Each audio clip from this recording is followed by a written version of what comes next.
സ്തുതിക്കട്ടെ. ഹല്ലേലൂയ.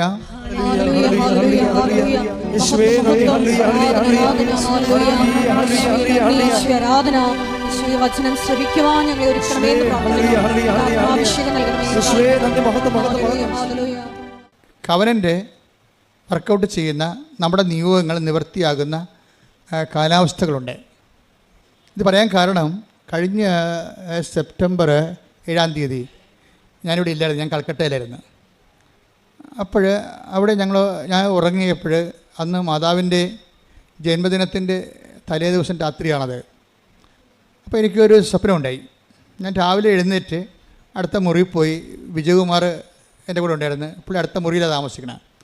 അപ്പോൾ ഞാൻ പറഞ്ഞു, സാറേ ഇന്ന് മാതാവിൻ്റെ ജന്മദിനമാണ്, ഹാപ്പി മെരിമസ് എന്നൊക്കെ പറഞ്ഞ് സാറിനെ വിഷ് ചെയ്തേച്ചും ഞാൻ സാറിനോട് പറഞ്ഞു, സാർ ഇന്ന് വെളുപ്പിന് ഒരു 3 മണിയായപ്പോൾ അമ്മ പറഞ്ഞു കവനൻ്റിന് ഡിസ്പോസിഷൻ ഉണ്ടെന്ന് പറഞ്ഞ്. ഡിസ്പോസിഷൻ എന്ന വാക്കാണ് അമ്മ ഉപയോഗിച്ചത്. അപ്പോൾ ഞാൻ സാറിനോട് ഇത് പറഞ്ഞു. അപ്പോൾ എന്നോട് ചോദിച്ചു, എന്താണ് ഡിസ്പോസിഷൻ എന്നോട് ചോദിച്ചു. അപ്പോൾ ഞാൻ നമ്മൾ മലയാളത്തിൽ എന്നാ പറയണത് ഡിസ്പോസിഷന്? അനുകൂലമായ ഒരു സ്ഥിതി, ഒരു നിലപാട്. അത് ഡിസ്പോസിഷൻ പല അർത്ഥമുണ്ട്. സ്പിരിച്വൽ ഡിസ്പോസിഷൻ ഉണ്ട്, ഇമോഷണൽ ഡിസ്പോസിഷൻ. ഒരു സ്വഭാവമാണ് ശരിക്കും പറഞ്ഞാൽ. അപ്പം അപ്പോൾ സാറിനും അത് ആദ്യം പറഞ്ഞപ്പോൾ മനസ്സിലായില്ല ശരിക്കും. ഞാൻ പിന്നെ അത് ഈ ദിവസങ്ങളിലൊക്കെ അതിൻ്റെ കറക്റ്റ്നെസ് കിട്ടാൻ വേണ്ടി അങ്ങനെ പ്രാർത്ഥിച്ച് വെയിറ്റ് ചെയ്യുകയായിരുന്നു. അമ്മ എന്താ ഈ നിങ്ങൾ മാതാവിൻ്റെ കൂടെ ജീവിക്കുമ്പോൾ നിങ്ങൾക്കറിയാമല്ലോ, എല്ലാം ആദ്യം വേണ്ടത് ശ്രദ്ധയാണ് വേണ്ടത്. മാതാവിൻ്റെ ഉടമ്പടിയായി കഴിഞ്ഞാൽ പിന്നെ നിങ്ങൾ ശ്രദ്ധ വേണം നിങ്ങൾക്ക്. ഇപ്പോൾ നിങ്ങൾക്ക് ഇപ്പോൾ പ്രഗ്നൻ്റ് ആയി കഴിഞ്ഞാൽ ഇപ്പോൾ നിങ്ങൾ കല്യാണം കഴിച്ചു, ഉടനെ പ്രഗ്നൻ്റ് ആയി കഴിയുമ്പോൾ എന്താ, അവർക്ക് നേരത്തെ പ്രഗ്നൻ്റ് ആകുന്നതിന് മുമ്പ് ഉണ്ടായിരുന്ന മാനസികാവസ്ഥ അല്ലല്ലോ.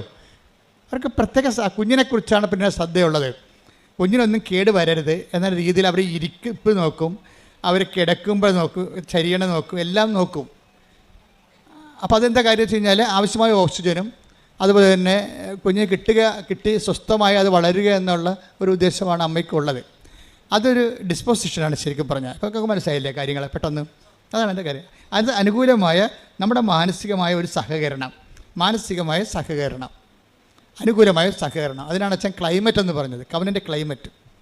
ഈ കവനൻ്റെ ക്ലൈമറ്റ് ഈ ദിവസങ്ങളിൽ ഈ ദിവസങ്ങളിൽ വന്ന സാക്ഷ്യങ്ങളെല്ലാം ഞാൻ പരിശോധിക്കുകയായിരുന്നു. എവിടെയാണ് അമ്മ സെപ്റ്റംബർ 7 പറഞ്ഞ ക്ലൈമറ്റ് ഡിസ്പോസിഷൻ എവിടെയൊക്കെയാണ് ഉള്ളതെന്നാണ് ഞാൻ ഈ ദിവസങ്ങളിൽ സാക്ഷ്യം കേട്ടപ്പോൾ നോക്കിയത്. അപ്പോൾ അതിലെനിക്ക് കുറേ സാക്ഷ്യങ്ങൾ അങ്ങനെ കിട്ടി. ക്ലൈമറ്റ് ഡിസ്പോസിഷനുള്ള ഒത്തിരി സാക്ഷ്യങ്ങൾ കിട്ടി. അതിലൊരു സാക്ഷ്യം ജിൻസി അലക്സ് കൊല്ലങ്കോട്. അവിടെ സാക്ഷ്യം, അവിടെ ഭർത്താവിന് കിഡ്നിയുടെ അസുഖമാണ്. അപ്പോൾ ഉടനെ ഈ ഭർത്താവിനെ ഡയാലിസിസിന് കയറ്റുമ്പോൾ ഇവർക്കാണെങ്കിൽ കാര്യം അവർ ചെറുപ്പമാണ്. അപ്പോൾ പെട്ടെന്നിങ്ങനെ ഒരു കിഡ്നിക്ക് അസുഖം വന്നപ്പോൾ നമ്മൾ പറയില്ലേ, പച്ച മലയാളത്തിൽ പറഞ്ഞാൽ നിന്നിടം മറന്നു പോകണമെന്ന് പറയത്തില്ലേ. അപ്പം അങ്ങനെ ഒരു അവസ്ഥ ആണ് അവിടെ ഉള്ളതെല്ലാം. പക്ഷേ ഇവൾ ഈ ഉടമ്പടി എടുത്തിരിക്കും. കിഡ്നി അസുഖമാണെന്ന് കേട്ടപ്പോൾ തന്നെ വന്ന് ഉടമ്പടി എടുത്ത് കഴിയുമ്പോൾ ഒരു ഡിസ്പോസിഷൻ രൂപപ്പെട്ട് വരും. ചിലർക്ക് ഉണ്ടാകത്തില്ല. ചിലരിങ്ങനെ ഓട്ടോമാറ്റിക്കായിട്ട് വന്ന് യാന്ത്രികമായിട്ട് എടുത്തുകൊണ്ട് പോണ കാരണം അവർക്കുണ്ടാകത്തില്ല. ചിലർ ശ്രദ്ധയോടുകൂടിയാണ് എടുക്കുക. കാര്യം ഞാൻ ഉടമ്പടി ആകുമ്പോൾ അമ്മയുമായിട്ട് ഞാൻ ഉടമ്പടിയിലാണ്, ഇനിയുള്ള കാലമെല്ലാം എൻ്റെ കാര്യം അമ്മ നോക്കിക്കൊള്ളും. അതാണ് അതിൻ്റെ ഒരു മാനസികാവസ്ഥയാണത്. കാലാവസ്ഥയെന്ന് ഞാൻ പറയേണ്ട കാര്യം മാനസിക കാലാവസ്ഥയാണ്. അപ്പോൾ നേരത്തെ ഉണ്ടായിരുന്നതിനേക്കാൾ ഉടമ്പടി എടുക്കുന്നതിന് മുമ്പ് ഉണ്ടായിരുന്ന കാലാവസ്ഥയെക്കാളും വ്യത്യസ്തമായ കാലാവസ്ഥയാണിത്. ഇവള് വളരെ എത്ര തിരക്കാണെങ്കിലും നമ്മൾ ദൈവമായിട്ട് ഒരു ഉടമ്പടി റിലേഷൻസ് വരികയല്ലേ. അപ്പം നമുക്ക് കുറച്ച് ഉത്തരവാദിത്തമുണ്ട്, ദൈവത്തിനും കുറച്ച് ഉത്തരവാദിത്തമുണ്ട്. ദൈവത്തിൻ്റെ ഉത്തരവാദിത്തം എന്താണ്? നമ്മളെ സംരക്ഷിക്കുക, വളർത്തുക, നിലനിർത്തുകയാണ് ദൈവത്തിൻ്റെ ഉത്തരവാദിത്തം. നമ്മുടെ ഉത്തരവാദിത്തം എന്താ? ദൈവത്തിന് പ്രവർത്തിക്കാൻ പറ്റുന്ന രീതിയിൽ നമ്മളെ തന്നെ പരുവപ്പെടുത്തുക എന്ന് നമ്മുടെ ഉത്തരവാദിത്തം. അപ്പോൾ ഈ ഗ്രിൻസി വളരെ ഭംഗിയായിട്ട് ചെയ്യുന്നുണ്ട്. കാര്യം അവൾ സീരിയസ് ആയിട്ടാണ് പ്രാർത്ഥിച്ചാണ് വന്നത്, ഉടമ്പടി എടുക്കുന്നത്. പ്രാർത്ഥിച്ച് വന്നെടുത്തിട്ട് ഈ ഉടമ്പടിയോട് കൂടി ഞാനും ദൈവവും തമ്മിൽ വളരെ ഉത്തരവാദിത്വമുള്ള ഉടമസ്ഥ ബന്ധത്തിലേക്ക് വരികയാണ്. അതാണ് നമ്മൾ സാധാരണ കേവല മനുഷ്യനും ഉടമ്പടി മനുഷ്യനും തമ്മിലുള്ള വ്യത്യാസം. ഉടമ്പടിയിലെ അനുദിന ജീവിതത്തിൽ നമ്മൾ ഉത്തരവാദിത്വമുള്ള ഒരു ഉടമസ്ഥ ജീവിതത്തിലേക്ക്. ദൈവത്തിൻ്റെതാണെന്ന് നമ്മളെല്ലാവരും പറയും, നമ്മൾ ദൈവത്തിൻ്റെ മക്കളാണെന്ന് നമ്മളെല്ലാവരും പറയും. അങ്ങനെ ആർക്കും പറയാം, അതിനൊരു കുഴപ്പമില്ല. ദൈവം അല്ലെന്ന് പറയുന്നിടത്തോളം കാലം നമുക്ക് ആണെന്ന് പറഞ്ഞുകൊണ്ടിരിക്കാം. പക്ഷേ ആ പുസ്തകത്തിലെ പശു ചില സമയത്ത് പുല്ല് തിന്നത്തില്ല. എന്താ കാര്യം? ഈ എല്ലാ കാര്യങ്ങളും സാധൂകരിക്കണം, ജസ്റ്റിഫൈ ചെയ്യണം. വിശ്വാസത്തിന് അങ്ങനെ ഒരു പ്രശ്നമുണ്ട്. വിശ്വാസം ജസ്റ്റിഫൈഡ് ആകണത് പ്രവർത്തികളിലൂടെയാണ്. അതാണ് പ്രവൃത്തി കൂടാതെയുള്ള വിശ്വാസം. ഞാൻ വിശ്വാസിയാണെന്ന് ആർക്കും പറയാം. Take the word of God. ശ്രദ്ധിക്കട്ടെ. ഹല്ലേലൂയ. യേശുവേ നന്ദി. ഹല്ലേലൂയ. ഹല്ലേലൂയ. യാക്കോബ് 2:24 മനുഷ്യൻ വിശ്വാസം കൊണ്ട് മാത്രമല്ല, പറഞ്ഞു, മനുഷ്യൻ വിശ്വാസം കൊണ്ട് മാത്രമല്ല പ്രവൃത്തികളാലുമാണ് നീതീകരിക്കപ്പെടുന്നതെന്ന് നിങ്ങൾ അറിയുന്നു. അപ്പം വിശ്വാസം കൊണ്ട്, അതിനെ വിശ്വാസത്തെ സാധൂകരിക്കുന്നതാണ് എന്ത്? നമ്മുടെ വിശ്വാസം ആത്മാർത്ഥമാണ്. നമ്മുടെ വിശ്വാസത്തെ അത് ആത്മാർത്ഥതയുള്ളതാണെന്ന് തെളിയിക്കാൻ ആർക്കാണ് ബാധ്യത? നമുക്ക് ബാധ്യതയുണ്ട്. എപ്പോഴും ശ്രദ്ധിക്കണം. അല്ല, ഞാനൊരു ക്രിസ്ത്യൻ കുടുംബത്തിൽ ജനിച്ചു, അല്ലെങ്കിൽ ഞാൻ അക്രൈസ്തവ കുടുംബത്തിൽ ജനിച്ചു, ഇപ്പോഴും ഞാൻ ഈശോയിൽ വിശ്വസിക്കണോ എന്ന് പറഞ്ഞിട്ട് കാര്യമില്ല. അത് സത്യമാണെന്ന് തെളിയിക്കാനുള്ള ബാധ്യത, ആത്മാർത്ഥത നമുക്കുണ്ടാകണം. അപ്പോൾ ഇങ്ങനെ ഈ ആത്മാർത്ഥതയാണ്, അതിൻ്റെ പിന്നിലുള്ള ആത്മാർത്ഥതയാണ് അതിനെ സാധൂകരിക്കുന്നത്. പ്രാർത്ഥിക്കുക. കർത്താവേ, എൻ്റെ വിശ്വാസത്തെ അതിന് അനുയോജ്യമായ പ്രവർത്തനങ്ങളാൽ സാധൂകരിക്കാൻ എന്നെ സഹായിക്കണമേ. അപ്പം എല്ലാ വിഷയങ്ങളും പ്രാർത്ഥനയാണെങ്കിലും, ഇപ്പം നീ പ്രാർത്ഥിക്കണമെന്ന് വിചാരിച്ചോ? പ്രാർത്ഥിക്കണമെന്ന് വിചാരിക്കുമ്പോൾ I am so serious about this prayer എന്ന് ദൈവത്തോട് പറയാൻ വേണ്ടിയാണ് നമ്മൾ മുട്ടയിൽ നിൽക്കുന്നത്. അല്ലെങ്കിൽ ഇരുന്നാൽ മതിയല്ല, നമ്മൾ ഊണ് കഴിക്കാൻ വേണ്ടി ഇരിക്കുകയല്ലേ ചെയ്യണത്. അപ്പോൾ ഓരോ കാര്യത്തിനും ഓരോ ഡിസ്പോസിഷനുണ്ട്. ഓരോ കാര്യത്തിനെ, എല്ലാ കാര്യത്തിനും കൂടി ഒരു രീതി അല്ലല്ലോ. ഇപ്പം നമ്മൾ ഇരുന്ന് നമ്മൾ കസേര ഇരുന്ന് ഊണ് കഴിക്കും. കസേര ഇരുന്നും ഒക്കെ പ്രാർത്ഥിക്കുകയും ചെയ്യാം, ദൈവം കേൾക്കും. കാര്യം പ്രാർത്ഥിക്കുന്നത് നമ്മളല്ലേ, മനസ്സിലെന്നെ പ്രധാനം. പക്ഷേ ഒരു ഫിസിക്കൽ ഡിസ്പോസിഷൻ അവിടെ വരും. എന്താ കാര്യം? I am so serious about this prayer, അതുകൊണ്ട് ഞാൻ മുട്ടയിൽ നിൽക്കുന്നത്. കാര്യം ഇത് പ്രാർത്ഥനയ്ക്ക് വേണ്ടി മാത്രം ഉപയോഗിക്കുന്ന പൊസിഷനാണ്. അതാ വിഷയം. പ്രാർത്ഥനയ്ക്ക് വേണ്ടി മാത്രം ഉപയോഗിക്കുന്ന പൊസിഷൻ. നമുക്ക് നടന്നൊക്കെ പ്രാർത്ഥിക്കും. ഞാൻ രാവിലെയൊക്കെ നടന്നാണ് പ്രാർത്ഥിക്കുന്നത്. പക്ഷേ അതിൻ്റെ പ്രോപ്പർ പൊസിഷൻ എന്താണ്? മുട്ടയിൽ നിൽക്കുക എന്നുള്ളതാണ്. അപ്പം അതാണ് ഒരു രീതി. അതേസമയം ഇന്ത്യൻ രീതി അനുസരിച്ച് സർവ്വസാഷ്ടാംഗമായിട്ട് വീണ് കിടക്കും. അതും ശരിയാണ്. കാര്യം എന്താണ്? അത് നമ്മൾ എല്ലാ വിഷയത്തെക്കാളും ദൈവത്തെ അംഗീകരിക്കുകയും ആരാധിക്കുകയും ചെയ്യുന്നത് സർവാംഗം സാഷ്ടാംഗം പ്രണാമം ചെയ്ത് കിടക്കും. ഞങ്ങളൊക്കെ കിടക്കും അതുപോലെ. അതിൻ്റെ കാര്യം വെച്ച് കഴിഞ്ഞാൽ ഇതെല്ലാം പ്രാർത്ഥനയുടെ ഡിപ്പോസിഷനാണ്.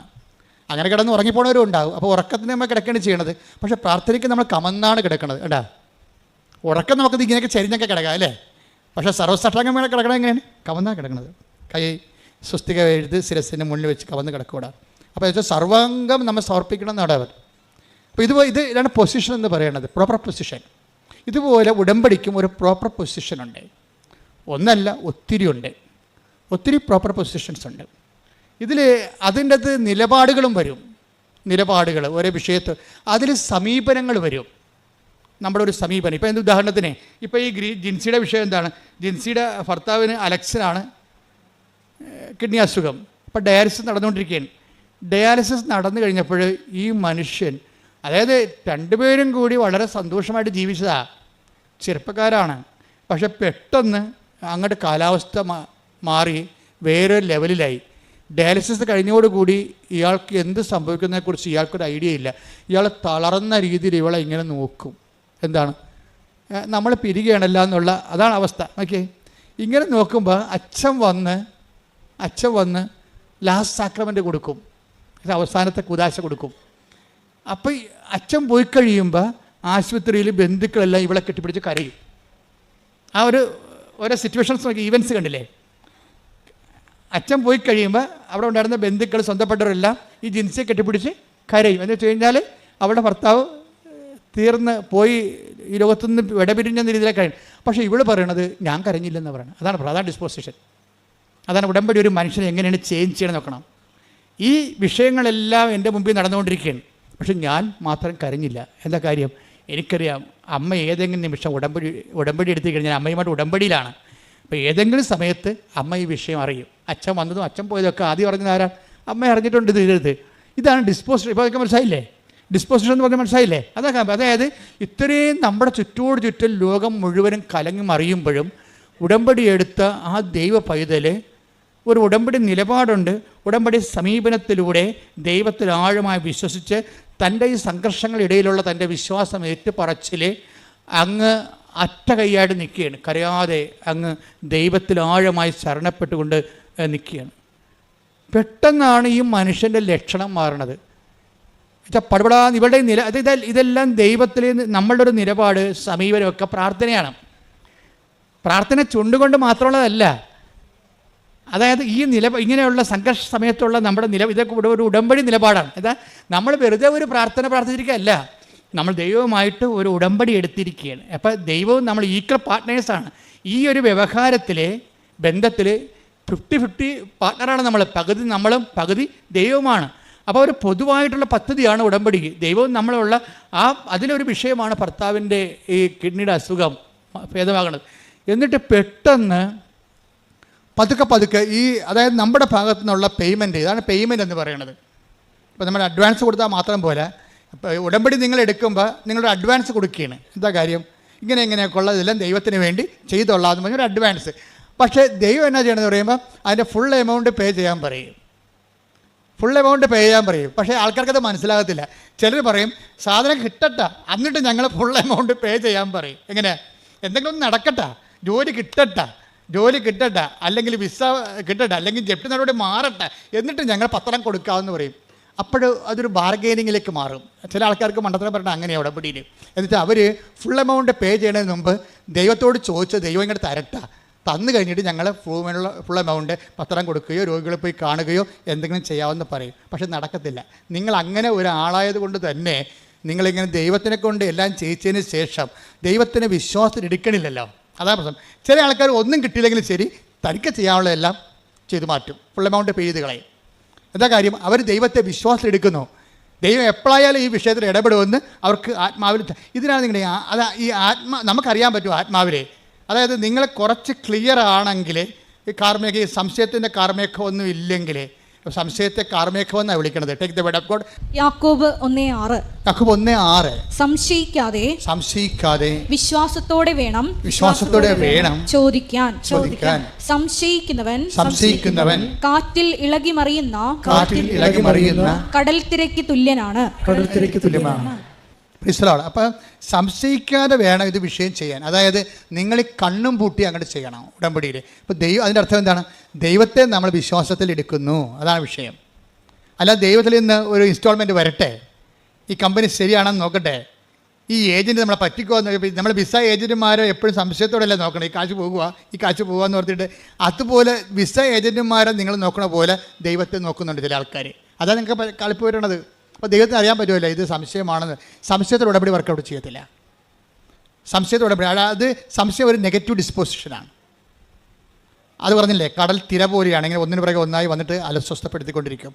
അപ്പോൾ അത് കട്ടൻ്റെയായിട്ട് ഇൻവെസ്റ്റ് ചെയ്യണതാണ് ഏറ്റവും നല്ലത്. പ്രാർത്ഥിക്കുക. കർത്താവായ ദൈവമേ, ഉടമ്പടി നിബന്ധനകളെ നിർബാധം നിറവേറ്റാൻ എനിക്ക് പ്രത്യേകമായ അഭിഷേകം നൽകണമേ. ശ്രുതികട ഹല്ലേലൂയ.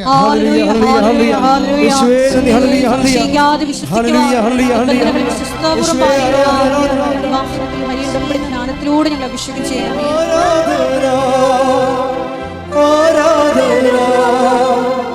ആരാധന അങ്ങേക്ക് ആരാധന, ആരാധന ആരാധന ആരാധന അങ്ങേക്ക് ആരാധന.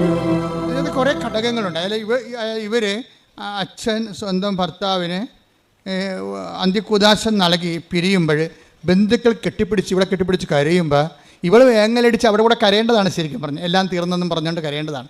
ഇവിടെ കരയാത്തതിൻ്റെ കാരണം ഇവിടെ വിശ്വാസം പ്രത്യാശ ഇവർക്ക് കൊടുക്കുന്നുണ്ട്. പ്രത്യാശ എന്താണ് നമുക്ക് നൽകണത്? പ്രത്യാശ നമ്മളെ നിരാശരാക്കുന്നില്ല. പ്രത്യാശ എപ്പോഴാണ് നമ്മൾ നിരാശരാക്കാത്തത്? നമ്മൾ ചിന്തിക്കുന്ന പരിശുദ്ധാത്മാവിനാൽ ദൈവത്തിൻ്റെ സ്നേഹം എന്തെന്ന്. ടേക്ക് ദ വേർഡ് ഫോർ റോമർ 5:5. ശ്രുതികട്ടെ ഹല്ലേലൂയ. ഹല്ലേലൂയ, ഹല്ലേലൂയ. 5:5. ആ. പ്രത്യാശ നമ്മെ നിരാശരാക്കുന്നില്ല. Praise the Lord. എന്ന് പറഞ്ഞ പ്രത്യാശ പ്രത്യാശ നമ്മളെ നമ്മളെ നിരാശരാക്കുന്നില്ല. നിരാശരാക്കുന്നില്ല. കാരണം കാരണം നമുക്ക് നൽകപ്പെട്ടിരിക്കുന്ന പരിശുദ്ധാത്മാവിലൂടെ ദൈവത്തിന്റെ സ്നേഹം നമ്മുടെ ഹൃദയങ്ങളിലേക്ക് ചൊരിയപ്പെട്ടിരിക്കുന്നു. അപ്പൊ ഇതാണ് വിഷയം. അതായത് ഉടമ്പടി എടുക്കുമ്പോഴേ ജിൻസിക്ക് ഇതിന് ഇനിയുള്ള എല്ലാ അതിജീവനങ്ങൾക്കും ആവശ്യമായ ആത്മാഭിഷേകം കിട്ടിയിട്ടുണ്ടാണ്, പരിശുദ്ധാത്മാവിനെ. അത് വെറുതെ നിൽക്കാൻ പറ്റത്തില്ല. അതായത് എല്ലാവരും അന്തികുദാശം നൽകിയിട്ട് സ്വന്തം ഭർത്താവിന് അന്തികുദാശം നൽകിക്കൊണ്ട് അച്ഛൻ പിരിയുമ്പോൾ ബന്ധുക്കളെല്ലാം ഇവളെ കെട്ടിപ്പിടിച്ച് കരയുമ്പോൾ ഇവളിങ്ങനെ വളരെ നിശ്ചയദാർഢ്യത്തോടെ നിൽക്കുന്നത് പ്രത്യാശ കൊണ്ടാണ്. എന്താ കാര്യം?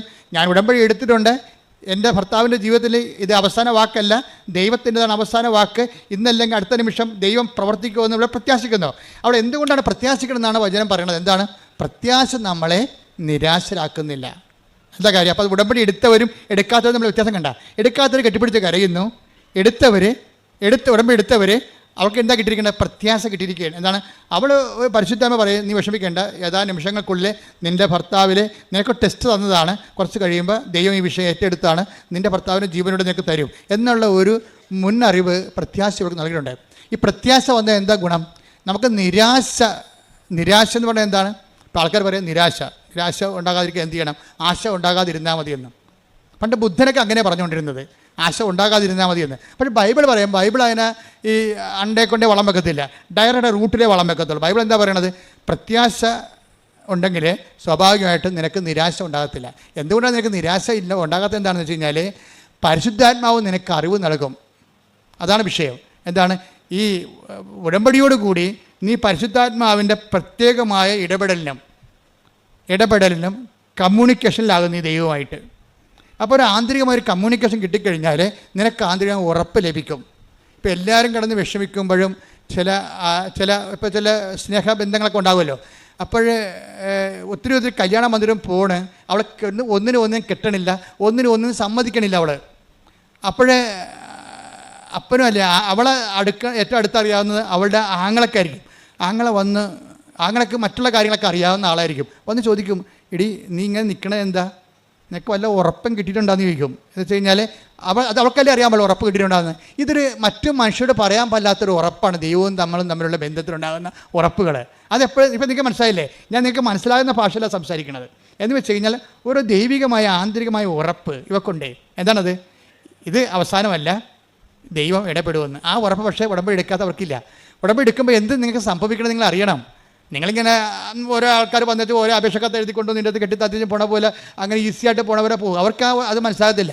പക്ഷേ ഇത് ഉടമ്പടി വളരെ കാമ്പെക്കൊണ്ട് ശ്രദ്ധയോടെ ക്ലാസ്സെല്ലാം കേട്ട് താൻ എന്തിനാണ് ഉടമ്പടി എടുക്കണത് എന്ന് ഒക്കെ നല്ല നിശ്ചയത്തോടെ ഉടമ്പടി എടുക്കുന്നവർക്ക് അവരുടെ അറിവിന് ആനുപാതികമായ ഒരു അനുഭവം ഉണ്ടാകും.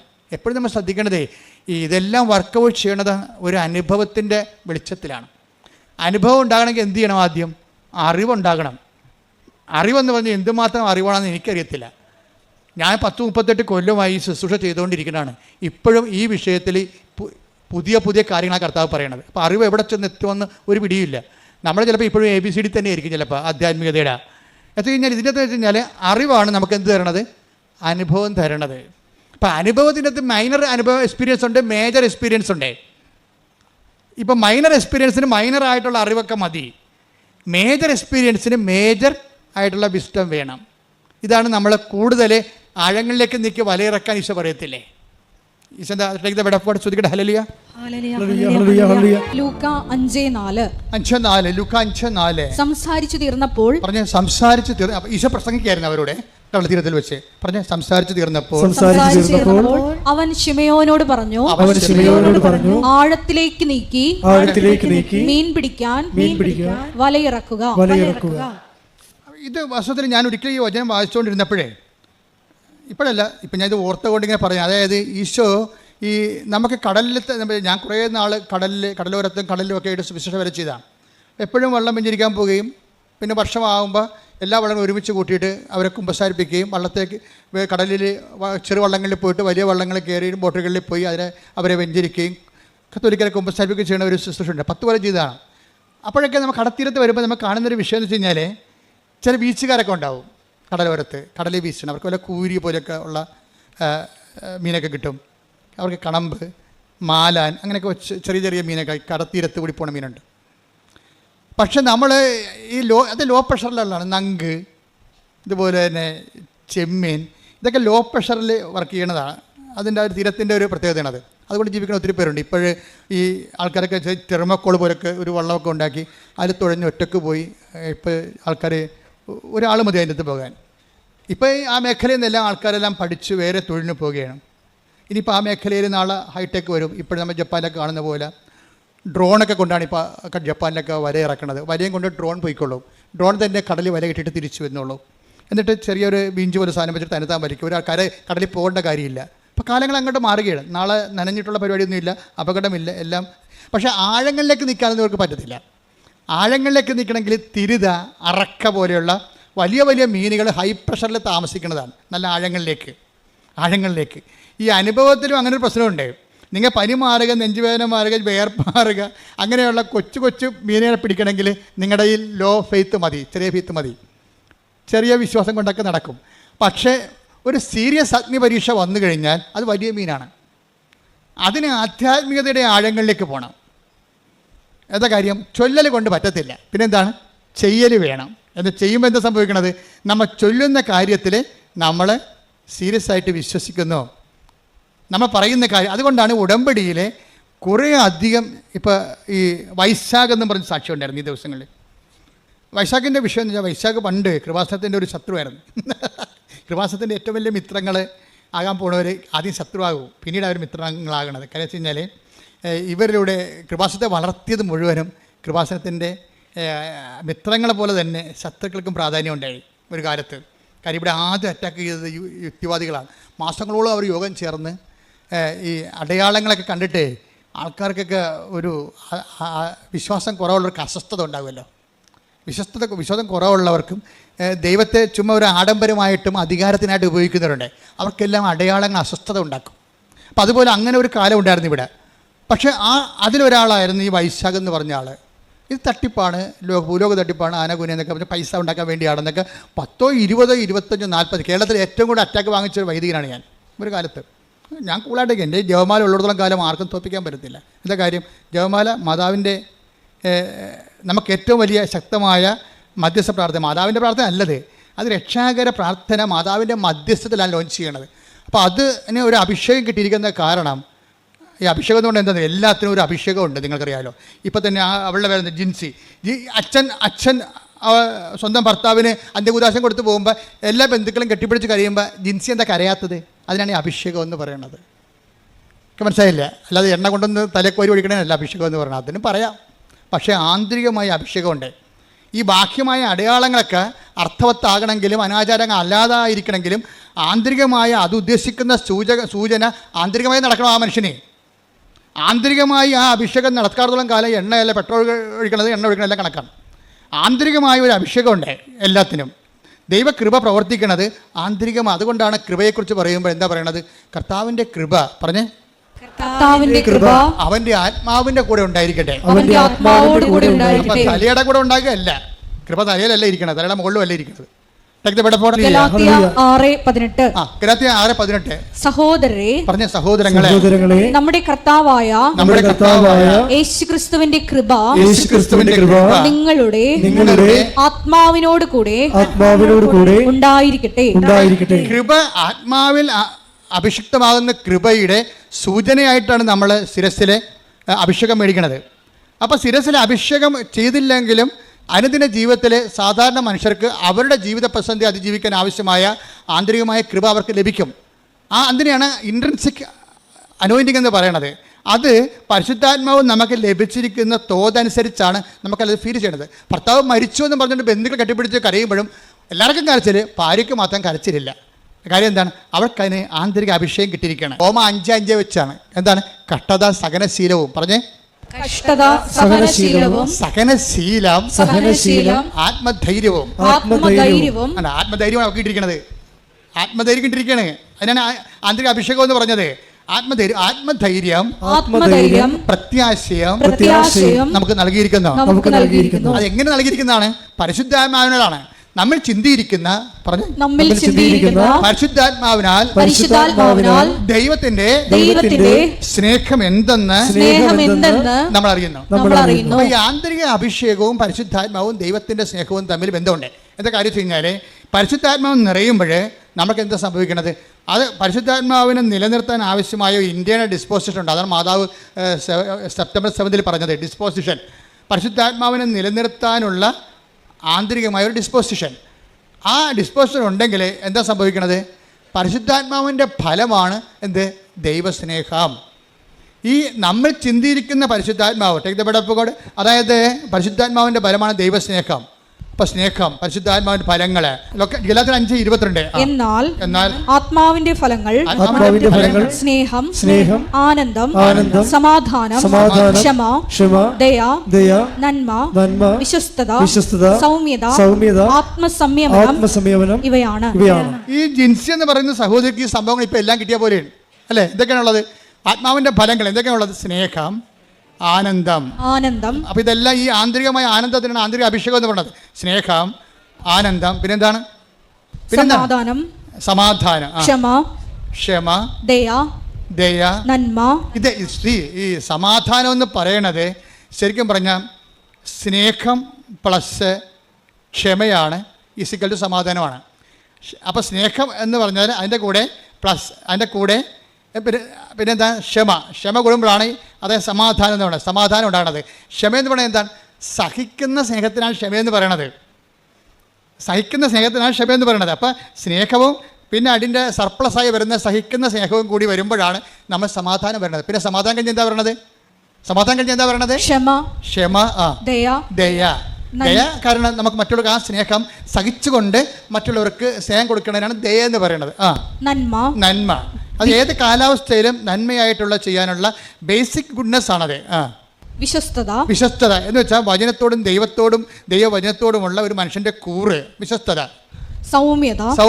സൗമ്യതയിലും ഈ സഹിക്കുന്ന സ്നേഹവും ക്ഷമയും കൂടിയാണ്, പ്രത്യാശയും കൂടി കലർത്താണ് ഈ സൗമ്യത ഉണ്ടാകുന്നത്. സൗമ്യത ശരിയാകും. ഭർത്താവ് 4 കാലം വീണ് കുടിച്ചുകൊണ്ട് വന്നിട്ട് നമ്മുടെ മോന്തക്ക് 2 കാച്ച് കാച്ചിയാലും ഈ ഭാര്യ, ചില ആന്തരികമായ അഭിഷേകം കിട്ടിയ ഭാര്യമാർ പ്രാർത്ഥനയോടെ നിൽക്കും. എന്താണ്? ഇന്നല്ലെങ്കിൽ നാളെ ആ മനുഷ്യനെ കർത്താവ് തൊടും എന്നാണ് പറയണത്. തൊടും, അതാണ് സൗമ്യത. അപ്പോൾ അവൾക്ക് ഇതുപോലെയുള്ള എടുത്ത് കയറ്റമൊന്നുമില്ല, വെയിറ്റ് ചെയ്യാണ്. അതായത് പ്രത്യാശ നമ്മളെ നിരാശരാക്കുന്നില്ല. എന്താ കാര്യം? നമ്മൾ ചിന്തിയിരിക്കുന്ന പരിശുദ്ധ. ഇതുകൊണ്ടാണ് നിങ്ങൾ വചനം വായിക്കണമെന്ന് പറഞ്ഞത്. ഉടമ്പടി കൊണ്ടുവന്നിട്ട് ഇങ്ങനെ നിയോഗങ്ങൾ എഴുതി കെട്ടിത്തന്നല്ല പ്രശ്നം. അത് ആക്ടിവേറ്റ് ചെയ്യണമെങ്കിൽ അതിന് കറസ്പോണ്ടിങ് ആയിട്ടുള്ള വചനങ്ങളുണ്ട്. അത് വരണത് വ്യാഖ്യാനങ്ങളാണ് വരണത്. ഉടമ്പടി ധ്യാനം കുടുംബം മാത്രമേ മനസ്സിലാകത്തുള്ളൂ. അല്ലെങ്കിൽ നിങ്ങൾ ഇത് മനസ്സിലായില്ലെങ്കിൽ പഴയ ലോകത്താനായിട്ട് തന്നെ ജീവിക്കും. അത് ഒരു വശമായിട്ട് പോകും. വീട്ടിൽ നിങ്ങൾ പഴയ ആൾക്കാർ തന്നെ ജീവിക്കും. അങ്ങനെ അത് ജീവിക്കാതിരിക്കാനാണ് നിങ്ങളോട് പറയണത്. എന്താണ്? നിങ്ങൾ ഉടമ്പടി ധ്യാനം കൂടണം. പിന്നെ എന്താ ചെയ്യണത്? അരമണിക്കൂർ വെച്ച് വചനം വായിക്കണം, പ്രാർത്ഥിക്കുക. കർത്താവായ ദൈവമേ, ഉടമ്പടി ധ്യാനം മുടങ്ങാതെ കൂടാനും മുടങ്ങാതെ വചനം വായിക്കുവാനും എന്നെ അഭിഷേകം ചെയ്യണം. ആരാധനയിലൂടെ വചനത്തോടുള്ള ദാഹം ഞങ്ങളിൽ ഉണർത്തണമേ, ആത്മാഭിഷേകം നൽകണമേ. ഹല്ലേലൂയ. ഈ ജിൻസി എന്ന് പറയുന്ന സഹോദരിയെ കുറിച്ചല്ല നമ്മൾ പറഞ്ഞോണ്ട്. ഈ അലക്സിന്റെ ഈ അന്ത്യകുദാശ കൊടുത്തെന്ന് പറഞ്ഞ അലക്സിനെ ജിൻസിയുടെ ആ ഉള്ളിലുണ്ടായിരുന്ന ദൈവം കൊടുത്ത വെളിപാട് പോലെ തന്നെ അവിടുന്ന് പൂർണ്ണമായി സുഖപ്പെടുത്തി നടത്തിക്കൊണ്ടാണ് അവൾ തിരിച്ച് വീട്ടിലോട്ട് പോരണത്. ആ സാക്ഷി അവസാനിക്കണം അങ്ങനെയാണ്.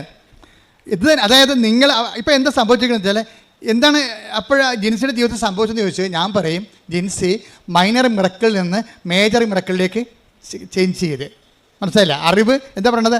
അറിവ് നമുക്കെന്ത് തരുന്നു? അനുഭവം തരുന്നു. ഈ അനുഭവത്തിൽ തന്നെ എന്തൊക്കെയാണ് ഉള്ളത്? മൈനർ എക്സ്പീരിയൻസ് ഉണ്ട്, മേജർ എക്സ്പീരിയൻസ് ഉണ്ട്. ചില ആൾക്കാരൊക്കെ ഈ മൈനർ എക്സ്പീരിയൻസ് മാത്രം കിട്ടി, മൂക്കിലെ പനിമാർ, മുട്ടപ്പനിമാർ എന്നൊക്കെ പറഞ്ഞുകൊണ്ട് കുറച്ച് കഴിയുമ്പോൾ മരിച്ചു പോകും. അവരുടെ ജീവിതത്തിൽ മൈനർ എക്സ്പീരിയൻസ് മാത്രമേ ഉള്ളവർക്ക്. എന്താ കാര്യം? അവിടെ അറിവ് മൈനറാണ്. അതുകൊണ്ടാണ് ഈശോ പറഞ്ഞത്, നിങ്ങൾ ആഴങ്ങളിലേക്ക് നീക്കി വൻമീനുകളെ പിടിക്കാൻ, കൃപയുടെ വൻമീനുകളെ പിടിക്കണം. എന്നുവെച്ചാൽ കുറച്ച് ആധ്യാത്മികതയുടെ ആഴങ്ങളിലേക്ക് നീങ്ങണം. ഉടമ്പടിയുടെ ഒരു പ്രഖ്യാപന ലക്ഷ്യം എന്താ? ഉടമ്പടി നിങ്ങളെ ആധ്യാത്മികതയുടെ ആഴങ്ങളിലേക്ക് നീക്കുന്നു. അതപ്പോൾ നിങ്ങൾക്ക് ഇപ്പോൾ ജിൻസിയെ സംബന്ധിച്ചുള്ള എന്താ സംഭവിക്കുന്നത്? ഭർത്താവിനെയും കിട്ടി, അവൾ ആധ്യാത്മികമായി വളരുകയും ചെയ്തു. പ്രാർത്ഥിക്കുക, കർത്താവായ ദൈവമേ, അങ്ങ് നൽകുന്ന ശോധനകളിലെ ശംഖ് പതറിപ്പോകാതെ നിശബ്ദതയോടെ പ്രത്യാശയോടെ പരിശുദ്ധാത്മാവിന്റെ നിറവോടെ ദൈവസ്നേഹത്തോടെ അതിനെ അഭിമുഖീകരിക്കുവാൻ ആ അനുഭവത്താൽ എന്താ? അനുഭവം എന്തിനാ? സാക്ഷ്യം പറയാനാണോ? അല്ല. അറിവ് നമുക്ക് അറിവ് നമുക്ക് എന്ത് ചെയ്യും? അനുഭവം തരും. അനുഭവം നമുക്ക് എന്താ തരണത്? ബോധ്യം. ഇപ്പം ജിൻസിക്ക് എന്താ കിട്ടിയിരിക്കണത്? ബോധ്യം. എന്താണ്? ഈ കാലം കഴിഞ്ഞു പോകും, എന്ത് സങ്കടം വന്നാലും ഞാൻ ഉടമ്പടി എടുത്ത അമ്മ എനിക്ക് വേണ്ടി മധ്യസ്ഥം വഹിച്ചുകൊണ്ടിരിക്കും. അപ്പോൾ ജീവിതത്തെ ഞാൻ എന്ത് ക്രൈസിസ് ആയാലും കാഷ്വാലിറ്റി ആയാലും എനിക്കിനി അതിജീവിക്കാൻ കഴിയും. കാരണം എന്താണ്? ഞാൻ ഉടമ്പടിയിലാണ്. പ്രാർത്ഥിക്കുക, കർത്താവായ ദൈവമേ, ഇത്തരം ആന്തരിക അവബോധത്തിലേക്ക് ആത്മീയ ബോധ്യത്തിലേക്ക് എന്നെ നയിക്കണമേ. അപ്പം ഓരോ സാക്ഷ്യവും ഞാൻ ഇപ്പം നമ്മുടെ പ്രിയപ്പെട്ട അച്ഛന്മാരോട് പറയുവേ, കൃപാസനം എന്ന് പറയുന്നത് സാക്ഷ്യമാണ്. എന്താ കാര്യം? സാക്ഷ്യം എന്ന് പറയുന്നത് ബോധ്യമാണ്. അപ്പോൾ ബോധ്യം ആൾക്കാർക്ക് എന്താ നൽകണത്? ബോധ്യമാണ് നൽകണത്. ബോധ്യം ഇപ്പം അറിവ് അനുഭവം നൽകുന്നു. അനുഭവം നൽകും, ബോധ്യം നൽകും. ഇപ്പം ജിൻസിക്കൊരു ബോധ്യം കിട്ടിയില്ലേ? ഈ ബോധ്യം പക്ഷേ ആദ്യം ഉണ്ടായിരുന്നു, വൈശാഖിനില്ലായിരുന്നു. വൈശാഖ് എപ്പോഴും നോക്കിക്കൊണ്ടിരുന്ന കൃപാസനത്തെക്കുറിച്ച് മോശം വീഡിയോ ആര് പറഞ്ഞാൽ അത് നോക്കും, എന്നിട്ട് കമൻറ്റ് ചെയ്യാൻ വേണ്ടി. അന്ന് കൃപാസനത്തെക്കുറിച്ച് അതിന് ബോധ്യമില്ലായിരുന്നു. അപ്പോൾ അദ്ദേഹം അന്ന് ചെയ്യണമെന്ന് വെച്ച് കഴിഞ്ഞാൽ നമുക്ക് ആരോഗ്യമുണ്ട്, നമുക്ക് ജോലി ചെയ്യാം, നമുക്ക് ബുദ്ധിയുണ്ട്, നമുക്ക് പിന്നെ അതുകൊണ്ട് അയാൾ പറഞ്ഞു ഞാൻ അഹങ്കാരിയായി പോയെന്ന് പറഞ്ഞു. വൈശാഖ് പറയുന്ന ഒരു വിഷയമുണ്ട്, അതായത് എപ്പോഴും കുഴപ്പമില്ലാത്ത ഒരു ജോലി എനിക്കുണ്ട്, അതായിരുന്നു എൻ്റെ അഹങ്കാരമെന്ന്. മനുഷ്യൻ്റെ ഏറ്റവും വലിയ പ്രോബ്ലം അതാണ്. എനിക്കും ഉണ്ടാവും, നിങ്ങൾക്കും ഉണ്ടാവും. നമ്മൾക്കുള്ള ഒരു വിഷയത്തെക്കുറിച്ച് നമ്മൾ കണ്ടൻറ്റഡ് ആയിരിക്കും, പിന്നെ അവിടെ ദൈവത്തിന് സ്പേസ് ഇല്ല. അഹങ്കാരത്തിൻ്റെ ഒരു കുഴപ്പമെന്ന് വെച്ച് കഴിഞ്ഞാൽ മുഴുവൻ ദൈവത്തിൻ്റെ സ്പേസ് അത് കൈകാര്യം ചെയ്യുമെന്നുള്ളതാണ്. ഇപ്പോൾ ഒരു മുറി മുഴുവനും മേശം കസേരയാണെങ്കിൽ നമുക്ക് അകത്തോട്ട് കിടക്കാൻ പറ്റുമോ? അതുപോലെയാണ് ഈ സംഭവം. നമ്മൾ തന്നെ ആയിരിക്കും അതിൻ്റെ അകത്ത് മുഴുവനും. അപ്പോൾ ദൈവത്തിന് അതിൻ്റെ അകത്ത് പ്രവേശനമില്ല. അതാണ്. അപ്പോൾ എന്ത് പറ്റുമെന്ന് വെച്ചാൽ ഒരു പ്രാവശ്യം ഈ വൈശാഖിൻ്റെ ഭാര്യയുണ്ട് അന്ന, അവർ മിക്സഡ് മാരേജാണ്. അന്ന വൈശാഖിന് രണ്ടുപേരും ദുബൈയിലാണ്. അന്ന വൈശാഖിനോട് പറയും, ഇച്ചായ തൊണ്ടയ്ക്ക് എന്തോ കുഴപ്പമുണ്ട്, പൊടി എന്ന് പറയാം. ഈ അന്ന പറഞ്ഞാണ് ഇച്ചായ തൊണ്ടയ്ക്ക് എന്തോ കുഴപ്പമുണ്ടെന്ന് തോന്നുന്നത്, തടയി നോക്കി പറയും, എടി പൊടി എന്ന് പറഞ്ഞ് ഇവളത്ത് ഓടിച്ചിടും, സമ്മതിക്കത്തില്ല. അപ്പോൾ അത് പുള്ളിക്കാരൻ പറയും, അത് പുള്ളി നല്ല ഈ ജിമിനേഷനാണ്, നല്ല ആരോഗ്യമുള്ള ആളാണ്. അപ്പോൾ പറയും എൻ്റെ ബോഡി ബിൽഡിങ്ങിൻ്റെ ആണ് ചിലപ്പോൾ നിങ്ങൾക്ക് തോന്നണത്, അല്ല കഥയൊന്നുമില്ലെന്ന് പറയും. പക്ഷേ 2 ആഴ്ച കഴിയുമ്പോൾ പിന്നെ അന്ന പറയും, അച്ഛാ തൊണ്ടയ്ക്ക് എന്തോ കുഴപ്പമുണ്ടല്ലോ എന്ന് പറയും. അപ്പം ഇനി ഇവളോട് ഭയങ്കര സ്നേഹമായത് കാരണം എന്നാൽ പിന്നെ പോയി നോക്കാമെന്ന് പറയും. എന്നാൽ പിന്നെ പോയി നോക്കാമെന്ന് പറഞ്ഞ് ടെസ്റ്റ് ചെയ്ത് കഴിയുമ്പോൾ പിക്ചർ ആപ്പടെ മാറും. എന്താ കാര്യം? ഇത് തൈറോയിഡ് ക്യാൻസറാണ് സംഭവം. തൈറോയിഡ് ക്യാൻസർ ആകുമ്പോൾ പിന്നെ അവിടെ ദുബായിൽ വേണ്ടത്ര മെഡിക്കേഷൻ ഇല്ല. അവളെ നേഴ്സാണ്, അവളവിടെ നിൽക്കും. എന്നിട്ട് ഈ ആളെ നാട്ടിലേക്ക് പറഞ്ഞു വിടും. നോക്കിയേ, 1 സെക്കൻഡ് കൊണ്ട് കാര്യങ്ങൾ മാറുന്നു കണ്ടില്ലേ? 1 സെക്കൻഡ് കൊണ്ട് കാര്യം മാറും. എല്ലാം ഓക്കെ ആയിരുന്നൊരു കുടുംബത്തിലാണ് പെട്ടെന്ന് കാലാവസ്ഥ മാറണം. കണ്ട, വൈശാഖ് നാട്ടിലും അന്ന ദുബൈയിലുമാണ്. പിന്നെ എന്താ ചെയ്യണത്? അപ്പോൾ ഇതൊരു ഓപ്പറേഷനിലേക്കാണ് പോണത്. നാട്ടിൽ വന്നും അത് സ്കാൻ ചെയ്തെടുത്ത് നോക്കിയപ്പോഴും അത് തൈറോയിഡിൽ ക്യാൻസർ തന്നെയാണ്. അതോടുകൂടി ഈ മനുഷ്യൻ അസ്തമിക്കാൻ തുടങ്ങും. അല്ലാത്ത രീതിയിൽ വിഷമവും വേദനയും കാലാവസ്ഥ മുഴ അങ്ങനെ വലുതാകാൻ തുടങ്ങും. അതോടുകൂടി തൻ്റെ കയ്യിൽ നിന്ന് ജീവിതം വിട്ടുപോകണമെന്ന് കണ്ടപ്പോൾ പിന്നെ എന്താണ്, താൻ പണ്ട് ട്രോള് വായിച്ച് കമൻറ്റ് ചെയ്ത ആ സ്ഥലത്തേക്ക് ഈ മനുഷ്യൻ തിരിച്ചു വരും. ആൾ തിരിച്ചു വന്ന് കണ്ടില്ലേ? കാര്യം അവസാനത്തെ അഭയം. അപ്പോൾ എനിക്ക് മനസ്സിലായി കൃപാസനത്തിൽ വരാം. പണ്ട് ഭാര്യയുമായിട്ട് ഒന്ന് വന്നതാണ്. അന്ന് ഭാര്യനെ കൊണ്ടൊക്കെ എടുപ്പിച്ചിട്ട് ഇവിടെ വരുന്ന ആൾക്കാരെ എണ്ണിക്കൊണ്ടിരിക്കുകയാണ്. ഏതെല്ലാം തരത്തിൽ വൈശാഖ് ചെയ്തുകൊണ്ടിരുന്ന പരിപാടി, ഇവിടെ വരുന്ന ആൾക്കാരൊക്കെ നോക്കും എന്തെല്ലാം തരത്തിലുള്ള ആൾക്കാരുടെ വരുന്നത്. ആൾക്കാരുടെ എണ്ണം കാണുമ്പോൾ കുറേ കാശ് അച്ഛൻ ഉണ്ടാക്കുന്നുണ്ടല്ല. ഇതൊക്കെ ചിന്തിച്ചിട്ടാണ് ഇവിടെ നിന്നത്. ഇതെല്ലാം ചിന്തിച്ചിട്ടാണ്. നമുക്കറിയാമല്ലോ, കൃപാസനത്തിന് എന്തെങ്കിലും ഉണ്ടെങ്കിൽ അതെല്ലാം മാതാവിൻ്റെ നാളെ കാലങ്ങളിലുള്ള തീർത്ഥാടനത്തിൻ്റെ സൗകര്യത്തിന് വേണ്ടി എല്ലാം നമ്മൾ ക്രമീകരിച്ചിട്ടിരിക്കുകയാണ്. ആർക്കും ഒന്നും ചെയ്യാൻ പറ്റത്തില്ല. എന്നാലും മനുഷ്യൻ ചിന്തിക്കുന്ന ചിന്ത കണ്ടില്ലേ? ദേവാലയത്തിൽ വന്നിട്ടും ചിന്തിക്കുന്നതിനെക്കുറിച്ച് ഭൗതിക ചിന്തയാണ് വരണത്, ആധ്യാത്മിക ചിന്തയല്ല.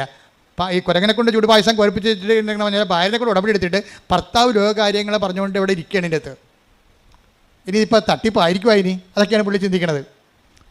പക്ഷേ ഇത് എടുത്തു കഴിഞ്ഞ് പോയതിന് ശേഷമാണ് പിന്നീട് പുള്ളിക്കാരന് ഈ ഡെവലപ്മെൻറ്റ്സ് ഉണ്ടാകുന്നത്. അതോടുകൂടി പുള്ളി വല്ലാത്തൊരവസ്ഥയിലാവും. അതിനുശേഷം രണ്ടുപേരും അങ്ങനെ ഉടമ്പടി എടുക്കും. ഉടമ്പടി എടുക്കുമ്പോൾ വൈശാഖ് പറയണത്, എനിക്ക് ലൈഫ് തരണമെങ്കിൽ, തിരിച്ചു തരികയാണെങ്കിൽ ഞാൻ നിത്യതയെ ലക്ഷ്യമാക്കി ജീവിക്കുമെന്നാണ്. എന്ന് ഉടമ്പടി തുടരും. അതാണ് അതായത് എതിർത്ത് നിൽക്കുന്നവരെ ദൈവാനുഭവം പ്രാപിച്ചാൽ അവർക്ക് കിട്ടുന്ന ബോധ്യം എന്ന് പറയണത് വല്ലാത്ത ബോധ്യമായിരിക്കും. ഇത് അമ്മയുമായിട്ട് ഇയാൾ ഒരു ഡിസ്കഷനിൽ, അമ്മ എനിക്കൊരു ലൈഫ് തിരിച്ചു തരികയാണെങ്കിൽ ഞാൻ പിന്നെ നിത്യമായിട്ട് ഉടമ്പടി ജീവിക്കും, നിത്യതയ്ക്ക് വേണ്ടി ജീവിക്കും എന്നൊക്കെ ഈ മനുഷ്യൻ എല്ലാം തകർന്ന് ദൈവത്തോട് പറയും. അതുപോലെ തന്നെ പിന്നെ ഞാൻ മുമ്പ് നിങ്ങളോട് പറഞ്ഞില്ലേ, ഉടമ്പടി ഇങ്ങനെ വെറുതെ ചെയ്യുക മാത്രമല്ല, വൈശാഖിൻ്റെ മുമ്പിൽ അദ്ദേഹത്തിന് കുറേ കാശൊക്കെ ചിലവായല്ലോ, ഓപ്പറേഷനൊക്കെ നടന്ന്, അപ്പോൾ കുറേ കാശ് ചിലവായി. ഇവർ സാമ്പത്തികമായിട്ട് തകർന്നുപോയി. അപ്പോൾ ഇതിൽ നിന്ന് റിലീവ്ഡ് ആകുകയും അതേസമയം തന്നെ സാമ്പത്തികമായിട്ട് ഇയാൾ തകർന്നു പോവുകയും ചെയ്യും. കാര്യം ലക്ഷക്കണക്കിന് രൂപ പോയില്ലേ. ജോലിക്ക് പോയിട്ടും കുറേ നാളായി, ഭാര്യ മാത്രമേ ജോലിക്ക് പോകാനുള്ളൂ, കടം അതിനേക്കാൾ ഇരട്ടിയായി വന്നപ്പോൾ ഒരു ദിവസം ഇയാൾ ദുബായിലെ സ്ട്രീറ്റിലൂടെ വരുമ്പോൾ ഒരു ധർമ്മക്കാരൻ ഇയാളുടെ മേലെ കൈ നീട്ടിയപ്പോൾ എന്നാ പറ്റിയെന്നറിയാമോ? ഇവർ ഭയങ്കര സാമ്പത്തികമായിട്ട് പാപ്പരായ മനുഷ്യരായിപ്പോയി, കുറേ ചിലവൊക്കെ വന്ന് ഒന്നും ഇല്ലാതായി. അപ്പോൾ അങ്ങനെ വന്നപ്പോഴേ ഈ മനുഷ്യൻ്റെ പോക്കറ്റിൽ ധർമ്മക്കാരനെ കണ്ടപ്പോഴേ ഈ ഉടമ്പടിക്കുള്ളൊരു ഗുണവതാണ്, ഉടമ്പടി നിങ്ങളെ എപ്പോഴും മറ്റുള്ളവരെ കരുതാൻ പറയും. അപ്പം അങ്ങനെ ഉടമ്പടിയുടെ കൾച്ചർ ബേസിൽ പുള്ളിക്ക് മറ്റുള്ളവരെ കരുതാനുള്ള ഒരു പ്രത്യേക മോട്ടിവേഷൻ ഉടമ്പടിയിലൂടെ കിട്ടിയിട്ടുണ്ട്. അപ്പോൾ അത് അദ്ദേഹത്തിന് മനസ്സിലുണ്ട്. അപ്പോൾ ഈ ധർമ്മക്കാരൻ ഇയാളുടെ മുമ്പിൽ കൈ നീട്ടിയപ്പോൾ ഇയാൾക്കാണെങ്കിൽ അന്ന് അത്താഴത്തിനും എത്രയോ 2 പേർക്കും ജോലി ഉണ്ടായിരുന്നതാണേ, ഇപ്പോൾ ഈ ഒരു പ്രത്യേകത്തിൽ പൈസ എല്ലാം പോയി. അപ്പോൾ ഈ ധർമ്മക്കാരൻ കൈ നീട്ടുമ്പോൾ ഭാര്യയെ വിളിച്ച്, അത് അന്ന് അവളോട് ഭാര്യ വിളിച്ച് ചോദിക്കും, എടി അത്താഴത്തിന് എന്നാണെന്ന് ചോദിക്കും. എന്ന് വെച്ച് കഴിഞ്ഞാൽ അത്താഴത്തിനുള്ള കാശാണ് ഈ പോക്കറ്റിൽ കിടക്കുന്നത്, വല്ല ഹോട്ടലിൽ നിന്ന് വല്ലതും വാങ്ങിച്ചുകൊണ്ട് വീട്ടിൽ പോകണം, അതിൻ്റെ ഉദ്ദേശത്തിലാണ് ഇവിടെ നടന്ന് വരണത്. അപ്പോൾ അതിൻ്റെ അത് 10 ദിർഹംസ് ഉണ്ട്, തട്ടിപ്പിടിച്ച് 220 രൂപ ഇവിടെ പോക്കറ്റിൽ കിടപ്പുണ്ട്.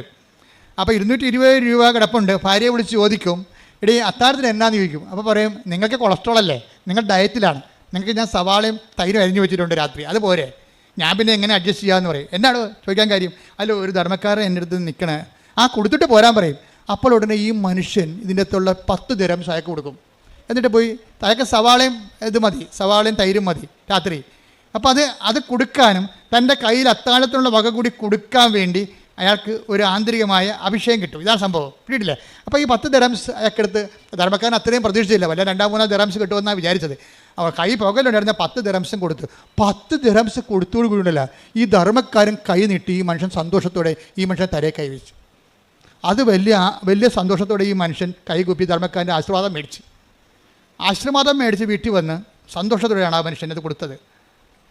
കാര്യം നമ്മൾ കൊടുക്കുമ്പോൾ അളിഞ്ഞ മോന്തമായിട്ട് കൊടുക്കുന്ന ആൾക്കാരുണ്ട്, പത്രം അങ്ങനെ ചെയ്യണവരുണ്ട്. അളിഞ്ഞ മോന്തമായിട്ട് പത്രം കൊടുക്കും, ഇത് കൊടുത്ത് അവസാനിപ്പിക്കണമല്ലോ ആർക്കെങ്കിലും, ഇനി ആർക്കോട്ടെ ഏത് പണ്ടാരത്തിൽ കൊടുക്കാനാണ്, ഇങ്ങനെ കൊടുക്കുന്നവരുണ്ട്. സന്തോഷത്തോടെ കൊടുക്കുക. കഴിഞ്ഞ ദിവസങ്ങളിൽ സരസ്വതി ഇവിടെ ഒരു കിടിലൻ സാക്ഷ്യം പറഞ്ഞു. സരസ്വതി എന്ന് പറയുന്നത് കണ്ണൂരിൽ നിന്ന് തന്നെയാണ്. അവർ പറയണേ, എനിക്ക് വീട്ടിൽ നിന്ന് ഇറങ്ങി ഉടമ്പടി മാതാവിൻ്റെ അടുത്ത് വന്നിട്ട് തിരിച്ചു പോകണമെങ്കിൽ 3 ദിവസം വേണം, അങ്ങോട്ടും ഇങ്ങോട്ടും ട്രെയിൻ യാത്രയിൽ. അപ്പോൾ സരസ്വതി ചെയ്യണമെന്ന് വെച്ച് കഴിഞ്ഞാൽ 3 കെട്ട് പത്രം മേടിച്ചുകൊണ്ട് പോകും. എന്നിട്ട് രാവിലെ അവിടെ ചെന്ന് 3-ാം ദിവസം അവിടെ എത്തുമ്പോൾ ഒരു കട്ടൻ ചായ കുടിച്ചിട്ട് പത്രം കൊടുക്കാൻ ഇറങ്ങും. തൻ്റെ അനുഭവങ്ങൾ പറഞ്ഞുകൊണ്ട് സന്തോഷത്തോടെ സന്ധ്യ വരെ ആ പത്രം ആൾക്കാർക്ക് പറഞ്ഞു കൊടുക്കും. വെറുതെ ഇട്ടച്ചും പോണതല്ല, തൻ്റെ അനുഭവങ്ങൾ പറഞ്ഞ് ഇതുകൊണ്ട് മാതാവിന് എന്തെങ്കിലും പ്രയോജനം ഉണ്ടാകണമെന്ന് പറഞ്ഞുകൊണ്ട് തന്നെയാണ് ഇത് കൊടുക്കുന്നത്. അത് കൊടുക്കുമ്പോൾ വിശപ്പും ദാഹവും അറിയാതെ അത് ആന്തരിക സൗഖ്യം പ്രാപിച്ചിട്ടാണ് സരസ്വതി തിരിച്ചു വരണത്. അവർക്ക് തന്നെ ആ ഒരു മേഖല, പണ്ടുണ്ടായിരുന്ന നിരാശ സങ്കടത്തിൻ്റെ മേഖലയിൽ നിന്നുണ്ട്. അതായത് അവിടെ ഭൗതിക സാഹചര്യം മാറ്റമില്ല, പക്ഷേ ആ ഭൗതിക സാഹചര്യം പണ്ടുണ്ടായിരുന്ന ആഴവും അതിൻ്റെ തീപ്പൊള്ളൽ ഇന്ന് അനുഭവിക്കണില്ല. അവിടെ സരസ്വതിക്ക് ആന്തരിക അഭിഷേകം കിട്ടിയിട്ടുണ്ട്. ആ വിഷയത്തിൽ തനിക്കിപ്പോൾ ഒന്നും സംഭവിച്ചിട്ടില്ല, ദൈവം തന്നെ നോക്കുന്നുണ്ടെന്ന രീതിയിൽ വളരെ ആന്തരികമായ കൃപയിലാണ് ഇവർ പോണത്. പക്ഷെ അവിടെ ജോലി അവർ മനോഹരമായിട്ട് ചെയ്യണേ. ഇത് തന്നെയാണ് ഇപ്പോൾ വൈശാഖിന് സംഭവിച്ചിരിക്കുന്നത്. വൈശാഖിന് ഈ അനുഗ്രഹം കിട്ടി, ധർമ്മക്കാരൻ്റെ അനുഗ്രഹം കിട്ടിയോടുകൂടി ഈ മനുഷ്യന് ഭയങ്കര, ഈ നാട്ടുകാരുടെ ഭാഷ പറഞ്ഞാൽ ഈ ഒരു ഭയങ്കര ത്രസിപ്പ് തോന്നി. വന്ന് ഭാര്യയോട് പറഞ്ഞിട്ടും തിന്നില്ല, അയാളെന്നെ അനുഗ്രഹിച്ചെന്ന് പറയും. അപ്പോൾ വൈഫ് പറയാം, അയാളെല്ലാം അനുഗ്രഹിച്ചത്, കർത്താവാണ് ഇങ്ങനെ അനുഗ്രഹിച്ചെന്ന് പറയും. എന്നുവെച്ചാൽ അയാളിലൂടെ അതാരാണെന്ന് നമുക്ക് അറിയത്തില്ലല്ലോ, അതാരാണ് ധർമ്മക്കാരെന്ന് അറിയത്തില്ലല്ലോ. ചിലപ്പോൾ പരീക്ഷിക്കാൻ വേണ്ടി ദൈവം നിൽക്കണം അറിയത്തില്ലല്ലോ. പക്ഷേ ദൈവം നിന്നത് പോലെയാണ് സംഭവിക്കുന്നത്. പെട്ടെന്ന് പിറ്റേ ദിവസം കമ്പനിയിൽ നിന്ന് വിളിച്ചിട്ട്, വൈശാഖെ നിങ്ങൾ തിരിച്ച് റീജോയിൻ ചെയ്യണില്ലേ, നിങ്ങൾക്ക് എത്ര രൂപ ചിലവായി, നിങ്ങളുടെ ഇൻഷുറൻസ് ശരിയായില്ലെന്നാണ് കമ്പനിയിൽ നിന്ന് കേൾക്കണത്. കമ്പനി പറയണത്, അപ്പോൾ സാറേ ശരിയായിട്ടില്ല, കാശെല്ലാം പോയി, വേറെടുത്ത കാശെല്ലാം പോയി, എല്ലാം ആശുപത്രി പോയി, ഇൻഷുറൻസ് ശരിയായിട്ടില്ല, താൻ കുഴപ്പമില്ല, അതിങ്ങോട്ട് പോരാൻ മതി, നാളെ തൻ്റെ അക്കൗണ്ടിലേക്ക് ഇപ്പോൾ ഞങ്ങൾ 10 ലക്ഷം ദിർഹംസ് വിടുന്നുണ്ടെന്ന്. ഒന്ന് ചിന്തിച്ചേക്ക്. ഹല്ലേലൂയ, ഹല്ലേലൂയ, യേശുവേ. അയാള് ആ 10 ലക്ഷം ദിറംസ് 10 ദിറംസിനും കൊടുക്കണമല്ലോ. അപ്പം ഞാനിങ്ങനെ ഓർത്തെന്നറിയോ, ഈ കർത്താവിൻ്റെ വചനം, ആ വചനത്തിൽ നമ്മളെ സന്തോഷത്തോടെ അത് കൈമാറി കഴിയുമ്പോൾ ദൈവം വാഗ്ദാനങ്ങൾ പാലിക്കും ആരോടായാലും. അത് വൈശാഖം ശരി, അതുപോലെ തന്നെ XOR ആരാണ് ദൈവത്തോട് സന്തോഷത്തോടെ വചനം പാലിക്കുന്നത്, അങ്ങനെ ഒരു വചനമുണ്ട് കേട്ടോ. ലുക്കാ 6:38. അതെ, കൊടുക്കുവിൻ നിങ്ങൾക്കും കിട്ടും, പറഞ്ഞ കൊടുക്കുവിൻ നിങ്ങൾക്ക് ലഭിക്കും, അമർത്തിക്കുലുക്കി അമർത്തിക്കുലുക്കി നിറച്ചളന്ന് അവർ നിങ്ങളുടെ മടിയിൽ ഇട്ടുതരും. അതാണ് ആരാണ് തന്നത്? അവനാണ്. ആര്? ദൈവം. ആരുടെ വചനമാണ്? ഇതെല്ലാം വാഗ്ദാനമാണ്. കിട്ടും, കൊടുക്കും, ലഭിക്കും എന്നൊക്കെ പറയുന്നത് എല്ലാം പ്രോമിസാണ്. ഉടമ്പടി വർക്കൗട്ട് ചെയ്യണത് 8870 പ്രോമിസിലാണ് വർക്ക് ചെയ്യണത്. ഞാൻ കോവിഡ് പിടിച്ച് 2 മാസത്തോളം 1.5 മാസത്തോളം, എനിക്ക് 2 പ്രാവശ്യം കോവിഡ് പിടിച്ചു കേട്ടോ. നിങ്ങൾ അറിഞ്ഞോ? നിങ്ങൾ അറിഞ്ഞില്ലല്ലോ അല്ലേ? 2 പ്രാവശ്യം എനിക്ക് കോവിഡ് പിടിച്ച്. എന്താ ആരാ കോവിഡ് തന്നത്? നിങ്ങളല്ല തന്നത്. ഞാൻ ഇവിടെ നിൽക്കുമ്പോൾ എനിക്ക് കിട്ടിയല്ലേ, ഞാൻ പുറത്ത് പോകണില്ലല്ലോ. പക്ഷേ എന്താ പ്രശ്നം എന്ന് വെച്ച് കഴിഞ്ഞാൽ കോവിഡ് കാലത്തും ഞാൻ ഇവിടെ തന്നെ ഉണ്ടായിരുന്നു, ജനങ്ങളുടെ വിഷയങ്ങൾ കേട്ടോണ്ട്. അപ്പോൾ ഒത്തിരി പേര് വരുമ്പോൾ ആരെങ്കിലും കയറി കയ്യെ പിടിക്കുക, അല്ലെങ്കിൽ അടുത്ത് നിൽക്കുക, ചെത്തുമ്പുക ചെയ്യുമ്പോൾ അത് കിട്ടും. അതാണ് 2 പ്രാവശ്യം കിട്ടിയത്. അപ്പോൾ ആദ്യത്തെ പ്രാവശ്യം കിട്ടിയപ്പോൾ 1.5 മാസം ഞാൻ കിടന്നുപോയി. കാര്യം 1.5 മാസം ഞാനും വിജയകുമാർ മാത്രം എൻ്റെ കയ്യിലുണ്ട്. അപ്പോൾ ഞാനിങ്ങനെ അദ്ദേഹത്തിൻ്റെ ഹോട്ടലിൽ കിടക്കുകയാണ് ഒറ്റയ്ക്ക്. അപ്പോൾ എന്നെ നോക്കിയത് മുഴുവനും നാഫർ എന്ന് പറഞ്ഞൊരു മുസ്ലിം സഹോദരനാണ്. അയാളാണെങ്കിൽ എൻ്റെ പൾസും എൻ്റെ ശ്വാസവും നോക്കാൻ വേണ്ടി വട്ടം കിടക്കുകയാണ് അവിടെ.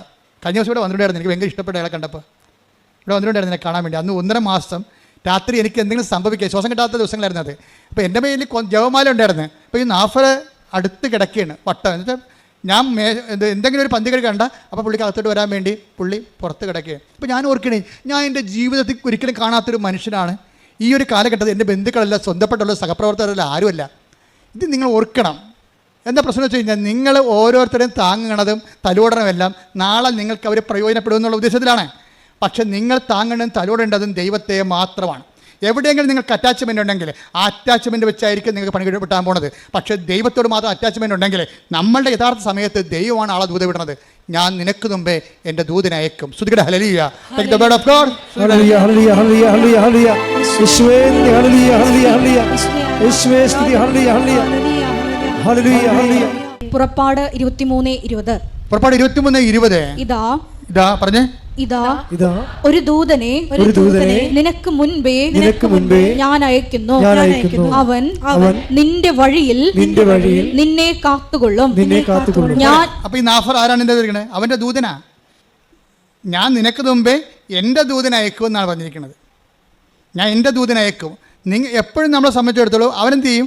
അവൻ നിന്റെ വഴികളിൽ പറഞ്ഞേ നിന്നെ കാത്തുകൊള്ളും. അപ്പം നമ്മുടെ കാവൽ ഏർപ്പെടുത്തിയിരിക്കുന്നത് നമ്മുടെ ബന്ധുക്കളെ സ്വന്തപ്പെട്ടവരൊന്നും അല്ല. ആരെയാണ്? ദൈവത്തെയാണ്. അവൻ്റെ ദൂതനാണ്.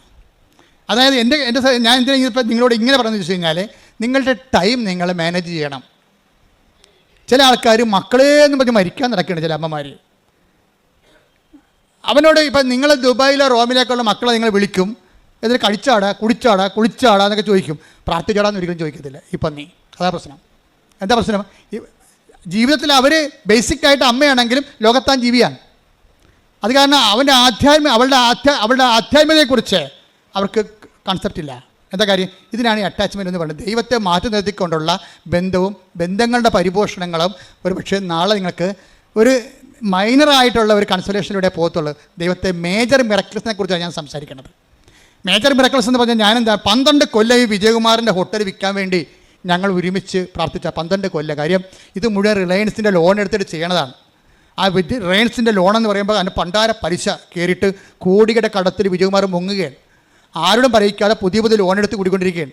ഇവിടെ വളരെ മിടുക്കനായിട്ട് വരും, സിമ്പിളായിട്ട് പോകും. പക്ഷേ ഞങ്ങൾക്ക് മാത്രമേ രണ്ടുപേർക്കും രഹസ്യങ്ങൾ അറിയാൻ പാടുള്ളൂ. അപ്പോൾ ഞാൻ ഒരു ദിവസം എത്ര പ്രാർത്ഥിച്ചിട്ടും ഈ ഹോട്ടൽ വിൽക്കണില്ല. ഹോട്ടൽ വിൽക്കാനല്ല, വേറെ ഒന്നും വിൽക്കാൻ അവിടെ ഇല്ല. താരം സ്ഥലങ്ങളൊക്കെ ഉണ്ട്, വലിയ സ്ഥലങ്ങളാണ് കിടക്കുന്നത്. അതൊന്നും വിറ്റ് പോകണില്ല. എല്ലാം റിയൽ എസ്റ്റേറ്റ് പ്രോബ്ലത്തിൽ കിടക്കുകയാണ്. പല സ്ഥലങ്ങൾക്കും പല പ്രശ്നങ്ങളാണ് കിടക്കുന്നത്, റവന്യൂ പ്രോബ്ലംസ്. അപ്പോൾ വിജയകുമാർ അങ്ങനെ ഒരു വല്ലാത്തൊരു 0 ലെവലിലേക്ക് വരികയാണ്. അപ്പോഴാണ് എനിക്ക് കോവിഡ് വന്നത്. അപ്പം ഞാൻ അപ്പം തന്നെ സാറിനെ വിളിച്ചിട്ട് പറഞ്ഞു, സാറേ എനിക്ക് കോവിഡാണ്, ഞാൻ അങ്ങോട്ട് വരികയാണെന്ന് പറഞ്ഞു. ഓക്കെ അച്ഛൻ കമ്മെന്ന് പറഞ്ഞു, നമുക്ക് ഉടനെ എളുപ്പം വരാൻ പറഞ്ഞു. അപ്പോൾ ഞാൻ അവിടെ ചെന്നിട്ട് പിന്നെ എന്താ ചെയ്തിരിക്കണത്? എനിക്ക് കോവിഡാണെങ്കിലും എന്നെ സംബന്ധിച്ചിടത്തോളം ഞാൻ ആ കോവിഡ് ആശുപത്രി കോവിഡ് രോഗികളുടെ പോലെ അവിടുത്തെ ഒരു കോയമ്പത്തൂർ ആശുപത്രി കിടക്കണം, ചാർത്തിൽ കിടക്കണം. ഒരു ചാർത്താണ് ഉണ്ടായിരുന്നത്. കാര്യം കോവിഡുകാരെല്ലാം അവരെല്ലാം കൂട്ടിയിട്ടിരിക്കുകയാണ്. അവിടെ കുറേ കോവിഡ് അതൊക്കെ കാലത്ത് ഭയങ്കര കഷ്ടപ്പാടായിരുന്നു. കോവിഡുകാരെല്ലാം കൂട്ടിയിട്ടിരിക്കുകയാണ്. അതിൻ്റെ കൂട്ടത്തിൽ ഞാൻ കിടക്കുകയാണ്. അപ്പോൾ ഞാൻ കിടന്നതിന് ശേഷം എനിക്ക് രാത്രിയാണ് അവിടെ പോയി അഡ്മിറ്റ് ചെയ്യണത്. അപ്പോഴും പക്ഷേ എന്ത് പ്രശ്നമുണ്ടെങ്കിലും ഞാൻ ഈ ആന്തരിക അഭിഷേകം നിങ്ങളോട് എന്താ പറയാൻ കാരണം, ഇത്രയും ഇഷ്യൂസിലാണ് നിൽക്കുന്നത്. ചില കോവിഡുകാർ മരിക്കുന്നുണ്ട്, പക്ഷേ എൻ്റെ ഉള്ളിൽ എനിക്കൊരു പ്രശ്നവുമില്ല. അതിനാണ് ആന്തരിക അഭിഷേകം എന്ന് പറയുന്നത്. അതായത് ഞാൻ റിലീവ്ഡ് ആകുമെന്നും എനിക്ക് I am so live and so happy as if I am not affected by COVID. അതായത് ഇത് സംഭവിക്കാത്ത പോലെ ഞാൻ കോവിഡ് അഫക്റ്റഡ് അല്ലാത്തതുപോലെ ഞാൻ ഹാപ്പിയാണ്. രാത്രി പിന്നെ വ്യത്യാസം 3 മണിയായപ്പോൾ എന്നെ മുറിയിലോട്ട് മാറ്റിയിട്ട് 36 മണിക്കൂർ കഴിഞ്ഞപ്പോൾ എന്നെ വീണ്ടും ഹോട്ടലിലോട്ട് മാറ്റി. അപ്പോൾ ഈ സമയങ്ങളെല്ലാം എൻ്റെ കൂടെ ജപമാല ഇരിക്കണം. അതിൻ്റെ നിങ്ങൾക്ക് അഭിഷേകം, പ്രാർത്ഥനയിൽ അഭിഷേകം വേണമെങ്കിൽ നിങ്ങൾ ജപമാലയിൽ നിന്ന് അഭിഷേകം മേടിക്കേണ്ടത്. അതിൻ്റെ കാരണം വെച്ച് കഴിഞ്ഞാൽ ഏത് കാട്ടിലും ഏത് കോവിഡിലും കിടന്നുകൊണ്ട് നിങ്ങൾക്കത് പ്രാർത്ഥിക്കാൻ പറ്റും. ഇത്തിരി ഓർമ്മ മതി. എന്താണ് ജപമാലയ്ക്ക് വേണ്ടിയുള്ള ഇൻവെസ്റ്റ്മെൻ്റ് എന്ന് പറഞ്ഞു കഴിഞ്ഞാൽ ഒരു പൊടിക്ക് ഓർമ്മ, അത്രയേ ഉള്ളൂ. ജപമാല ചെല്ലാൻ നിങ്ങൾക്ക് എന്ത് വേണമെന്ന് വെച്ച് കഴിഞ്ഞാൽ ഒരു പൊടിക്ക് ഓർമ്മ മതി. എനിക്ക് ഓർമ്മയുണ്ട്, ഞാൻ മരിച്ചിട്ടില്ല എന്നുള്ളൊരു ബോധം മതി നിനക്ക് ഒരു ജപമാല ആക്ടിവേറ്റ് ആകാൻ. അപ്പോൾ ഞാൻ ഈ ജപമാല എഴുതിക്കൊണ്ടിരിക്കുകയാണ്. ഒരു മണിക്കോ ഒരു ദിവസം 10-40 ജപമാല ചെല്ലും. കിടക്കാനല്ലേ, ചുമയുള്ള കാരണം ഇങ്ങനെ കിടക്കാൻ പറ്റും, ഇങ്ങനെ താങ്ങിയിരിക്കുകയല്ലേ. അപ്പോൾ എന്നിട്ട് ജപമാല ചെല്ലുകയാണ്. ജപമാല ചൊല്ലി ഒരു ദിവസം സാറ് കയറി വന്ന് മുറി. അപ്പോൾ സാറിനാണെങ്കിൽ കോവിഡ് ആണെങ്കിൽ സാറിന് അങ്ങനെ പേടിയൊന്നുമില്ല. സാർ എൻ്റെ അടുത്ത് ഇരുന്ന് സംസാരിക്കുകയാണ്. എന്നോട് പറഞ്ഞ്, അച്ഛാ കടം ഇത്തിരി പ്രശ്നമാകുന്നുണ്ട്, ഈ സംഭവം ഒന്ന് ഡിസ്പോസ് ആയാൽ മാത്രമേ, അതായത് ഒട്ടലാണേ, ഡിസ്പോസ് ആയാൽ മാത്രമേ നടക്കത്തുള്ളൂ. ഞാൻ പറഞ്ഞു, ഈ ദിവസം ഞാനത് പറയേണ്ട സ്ഥലത്ത് പറഞ്ഞിട്ടുണ്ട്. കാര്യം ഇപ്പോൾ കോവിഡ് രോഗം പിടിച്ച് എന്നിട്ടും ഉള്ള ബോധത്തിൽ പ്രാർത്ഥിക്കുന്നതിനേക്കാൾ വലിയ പ്രാർത്ഥനയിലില്ല. കർത്താവ് കുറിച്ച് കിടന്ന് പ്രാർത്ഥിക്കുന്ന പോലെയുള്ള ഈ പ്രാർത്ഥനയുടെ മൂല്യം കൂടുന്നുണ്ട്. രോഗിയായിട്ട് പ്രാർത്ഥിക്കുമ്പോൾ ഉണ്ടാകുന്ന പ്രശ്നം അതാ, പ്രാർത്ഥനയുടെ മൂല്യം കൂടും. പണ്ട് നമുക്ക് ആരോഗ്യത്തോടെ ഇരുന്ന് പ്രാർത്ഥിക്കുമ്പോൾ ഒരു കൊന്തയ്ക്ക് 10 പോയിൻ്റ് ആണെങ്കിൽ നമ്മളൊരു വലിവ് പിടിച്ച് പ്രാർത്ഥിക്കുമ്പോൾ കൊന്തയ്ക്ക് 40 പോയിൻ്റ് ആകും. അതെപ്പോഴും നമ്മൾ ഓർത്തേക്കണം, പ്രാർത്ഥനയുടെ മൂല്യം അത് ഏത് ശാരീരിക മാനസിക അവസ്ഥയിൽ പ്രാർത്ഥിക്കുന്നതെന്നാണ്. അതായത് നിങ്ങൾക്ക് പ്രാർത്ഥന വരം കുറവാണെങ്കിൽ തീർച്ചയായിട്ടും ഈ സെക്ഷനിൽ പ്രാർത്ഥിക്കാൻ പറ്റത്തില്ല. ഇപ്പോൾ ഇവിടെ നമ്മൾ ആദ്യം പറഞ്ഞ ജിൻസിയില്ലേ, ജിൻസി എന്നാ പറഞ്ഞതെന്ന് വെച്ച് കഴിഞ്ഞാൽ, ജിൻസിയുടെ ഭർത്താവിന് കിഡ്നി അസുഖമാണെന്ന് കേട്ടപ്പോൾ തന്നെ ജിൻസി എന്താ പറയണത്, എനിക്ക് പിന്നെ പ്രാർത്ഥന ഒന്നും ഓർമ്മയില്ലെന്നാണ് പറയണത്. അതായത് ഭർത്താവിന് കിഡ്നിയുടെ അസുഖമാണെന്ന് ഡയഗ്നോസ് ചെയ്തപ്പോൾ തന്നെ പിന്നെ എന്താ പറയണത്, എനിക്ക് പ്രാർത്ഥന ഒന്നും ഓർമ്മയില്ല. ഞാൻ പറയണത് പരിശുദ്ധ പരമ ദിവ്യകാരുണ്യം എൻ്റെ മാതാവേ, പരിശുദ്ധ പരമ ദിവ്യ എന്താണ് പറയുന്നത് നമുക്കൊരു പിടിയില്ല. പരിശുദ്ധ പരമ ദിവ്യകാരുണ്യം എൻ്റെ മാതാവേ. പ്രാർത്ഥനയെല്ലാം മറന്നുപോയി, വിശ്വാസപ്രമാണം മറന്നുപോയി, ജപമാല മറന്നുപോയി, പ്രാർത്ഥിക്കാൻ എന്ത് പ്രാർത്ഥന ആദ്യം പ്രാർത്ഥിക്കാൻ അറിയാൻ പാടില്ല, അതിൻ്റെ പ്രാർത്ഥനയുടെ സീക്വൻസ് മറന്നുപോയി, ക്രമമെല്ലാം തെറ്റിപ്പോയി. എൻ്റെ മാതാവേ എന്നുള്ളത് അത് ഒരു ചെറിയ മൈനർ പ്രാർത്ഥനാ അനുഭവമാണ്. പക്ഷേ നിങ്ങളുടെ ക്ലേശങ്ങൾ വർദ്ധിക്കുമ്പോൾ നിങ്ങൾ ബോധപൂർവം പ്രാർത്ഥിക്കാൻ കഴിഞ്ഞാൽ അതിന് പ്രാർത്ഥനാ വരമെന്ന് പറയും. എല്ലാവർക്കും ഉള്ളത് പ്രാർത്ഥനയാണ്, പ്രാർത്ഥനാ വരമല്ല. പ്രാർത്ഥനാ വരവെന്ന് പറയുന്നത് പ്രെയർ ഇൻ ഡിഫിക്കൽട്ട് ടൈംസിനാണ് പ്രാർത്ഥനാ വരവെന്ന് പറയും. എല്ലാവർക്കും പ്രാർത്ഥന ചെല്ലാനറിയാം, അത് പക്ഷേ മേജർ ആയിട്ടുള്ള വിഷയം വന്നാൽ അതുകൊണ്ട് പ്രയോജനമില്ല വരും. തന്നെയല്ല, മേജറായിട്ടുള്ള പ്രശ്നം വന്നു കഴിഞ്ഞാൽ പ്രാർത്ഥന കിട്ടത്തില്ല, ചെല്ലാൻ കിട്ടത്തില്ല. അല്ല പറയാം, എനിക്ക് പ്രാർത്ഥന കിട്ടില്ല, ഞാൻ എല്ലാ പ്രാർത്ഥനയും മറന്നുപോയി, ഡിലീറ്റായിപ്പോയി പ്രാർത്ഥന, ആവിയായിപ്പോയി പ്രാർത്ഥന. വിശ്വാസം ആവിയാവുകയും പ്രാർത്ഥന ഡിലീറ്റായും ചെയ്യുന്ന ഒരു ഭയങ്കര കാളരാത്രി. പക്ഷേ എനിക്കങ്ങനെ സംഭവിച്ചില്ല ശരിക്കും. ഞാനത് വളരെ ബോധത്തോടു കൂടി സന്തോഷത്തോടു കൂടിയാണ് ഈ ജപമാല ചൊല്ലിക്കൊണ്ടിരിക്കുന്നത്. അപ്പോഴാണ് സാറ് പറയണത് ഇങ്ങനെ ഒരു വിഷയമുണ്ട്. ഞാനത് പ്രാർത്ഥനയെ വെച്ചിട്ടുണ്ടെന്ന് പറയും. പക്ഷേ ഞാൻ അവിടുന്ന് ഒരു 2 ദിവസം കഴിഞ്ഞപ്പോൾ തന്നെ, ഇത്രയും നാൾ സാറിൻ്റെ അടുത്ത് തന്നെ ഉണ്ടായിരുന്ന ഒരു വലിയ ഹോസ്പിറ്റലുണ്ട്, അവർക്കൊരു പ്രോജക്റ്റ് വന്ന് ആ ഹോസ്പിറ്റൽ എക്സ്പാൻഡ് ചെയ്യണമെന്ന്. അവരുടനെ സാറിനോട് വന്ന് ചോദിച്ചു, ഈ ഹോസ്പിറ്റൽ നിങ്ങളുടെ ഹോട്ടൽ കൊടുക്കുന്നുണ്ടോ എന്ന് ചോദിച്ചു. അപ്പോൾ കൊടുക്കുന്നുണ്ടെന്ന് പറഞ്ഞു. അപ്പോൾ എന്നാ വിലയെന്ന് പറഞ്ഞു. അപ്പോൾ സാറ് പറഞ്ഞ് ഇതിന് 22 കോടി എന്ന് പറഞ്ഞു. 22 കോടി എന്ന് പറഞ്ഞു. 22 കോടി എന്ന് പറഞ്ഞെങ്കിലും അപ്പോൾ എൻ്റെ അടുത്ത് വന്ന് പറഞ്ഞു 22 കോടി എന്നാണ് പറയണമെന്ന് പറഞ്ഞു. അപ്പോൾ നമ്മുടെ കടങ്ങളെല്ലാം പരിഹരിച്ച് കഴിഞ്ഞാൽ എന്ത് മിച്ചം ഉണ്ടാകുമെന്ന് എനിക്കൊരു ധാരണ ഉണ്ട്. അപ്പോൾ അതുകൊണ്ട് സാറിനോട് പറഞ്ഞു, സാറേ എത്ര കുറച്ചാലും 18 താഴെ കുറക്കാൻ പറ്റത്തില്ലെന്ന് പറഞ്ഞു.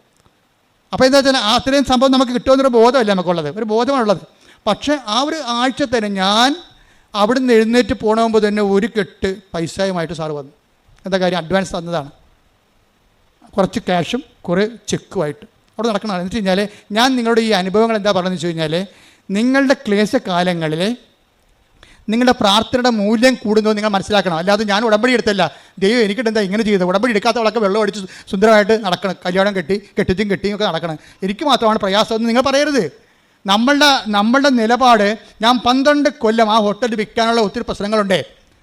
ആ ഹോട്ടൽ ഉദ്ഘാടനം ചെയ്തപ്പോൾ ഞാൻ പറഞ്ഞു, സാറേ എന്ത് കടം കൊണ്ടായാലും ഇതിന് ഫ്രണ്ടിലുള്ള സ്ഥലം എടുത്തില്ലെങ്കിൽ നമുക്ക് ഈ ഹോട്ടൽ റൺ ചെയ്യാൻ പറ്റത്തില്ല.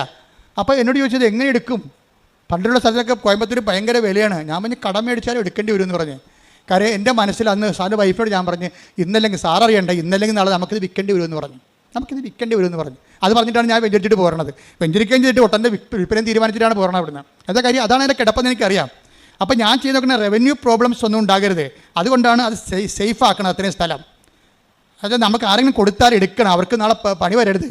അങ്ങനെ കറക്റ്റ് ചെയ്ത് അപ്പോൾ പക്ഷേ ഇത്രയും 12 കൊല്ലം നടക്കണില്ല. അപ്പം നിങ്ങളെന്താ ചെയ്യണമെന്ന് വെച്ച് കഴിഞ്ഞാൽ നിങ്ങളുടെ മൂല്യം വർദ്ധിത, നിങ്ങളുടെ പ്രാർത്ഥനയ്ക്ക് മൂല്യം വർദ്ധനയുണ്ടെങ്കിൽ നിങ്ങളിപ്പോൾ നിലവിലുള്ള കുരിശിനൊക്കെ അക്സെപ്റ്റ് ചെയ്യണം. അതെപ്പോഴും ഭയങ്കര സീരിയസ് വിഷയമാണ്. നിങ്ങൾ കുരിശിനെ റിജക്റ്റ് ചെയ്യണത്. അപ്പോൾ നിങ്ങളുടെ മൂല്യം പോകും. ഇപ്പം നിങ്ങളുടെ മകൻ, നിങ്ങളുടെ മരുമകൾ നിങ്ങളുടെ കഴുത്തേക്കാരൻ്റെ പാർട്ടിയാണ്, അല്ലെങ്കിൽ അവൾ തന്നെത്താനായിട്ട് അവൾ വീട്ടിൽ പോയി നിൽക്കുകയാണ്. എന്നിട്ട് നിങ്ങളെക്കുറിച്ച് പറയണത് നിങ്ങൾ അവരെ തള്ളി പുറത്താക്കിയതാണ്, നിങ്ങളുടെ സ്വർണ്ണമൊക്കെ അവളുടെ സ്വർണ്ണമൊക്കെ നിങ്ങൾ എടുത്തെന്നായിരിക്കും പറയണത്. അവളുടെ സ്വർണ്ണമൊക്കെ നിങ്ങൾ എടുത്തെന്ന് പറഞ്ഞ് അവൾ വീട്ടിൽ പോയി നിൽക്കുകയാണ്. അവൾ വീട്ടിൽ പോയി നിൽക്കണതിന് നാട്ടുകാരോട് പറയാൻ ഒരു കാരണമാണ്. ഇപ്പം നിങ്ങൾക്കത് പറ്റി മകൻ്റെ ജീവിതം പോയി, നിങ്ങൾ കള്ളിയുമായി, അവളുടെ സ്വർണ്ണം അടിച്ച് മാറ്റിയ കള്ളിയുമായി നിങ്ങൾ ആകപ്പാടെ. അപ്പം നിങ്ങൾക്ക് വൈരാഗ്യം വിദ്വേഷമേ കൂടത്തുള്ളൂ. അതല്ല, ആ കുരിശിനെ നിങ്ങൾ ക്രിസ്തുവിൻ്റെ നാമത്തിൽ അക്സെപ്റ്റ് ചെയ്യണം. അവൾ എന്തും പറഞ്ഞോട്ടോ, എൻ്റെ മകൾ നാളെ ശരിയായിക്കൊള്ളും, അല്ലെങ്കിൽ കർത്താവ് അവളെ ശരിയാക്കും. അതിൻ്റെ പേര് നിങ്ങൾ പുതിയ പാപിയായിട്ട് മാറരുത്. പിന്നീട് പറഞ്ഞു കേട്ടില്ലേ, നിങ്ങളുടെ മൂല്യം വർദ്ധിപ്പിക്കാൻ തരുന്ന ഉടമ്പടി കാലം എന്ന് വെച്ചാൽ ഉടമ്പടി ഒരു ജീവിത രീതിയാണ്, അല്ലാതെ അതൊരു പ്രാർത്ഥനാ രീതിയല്ല.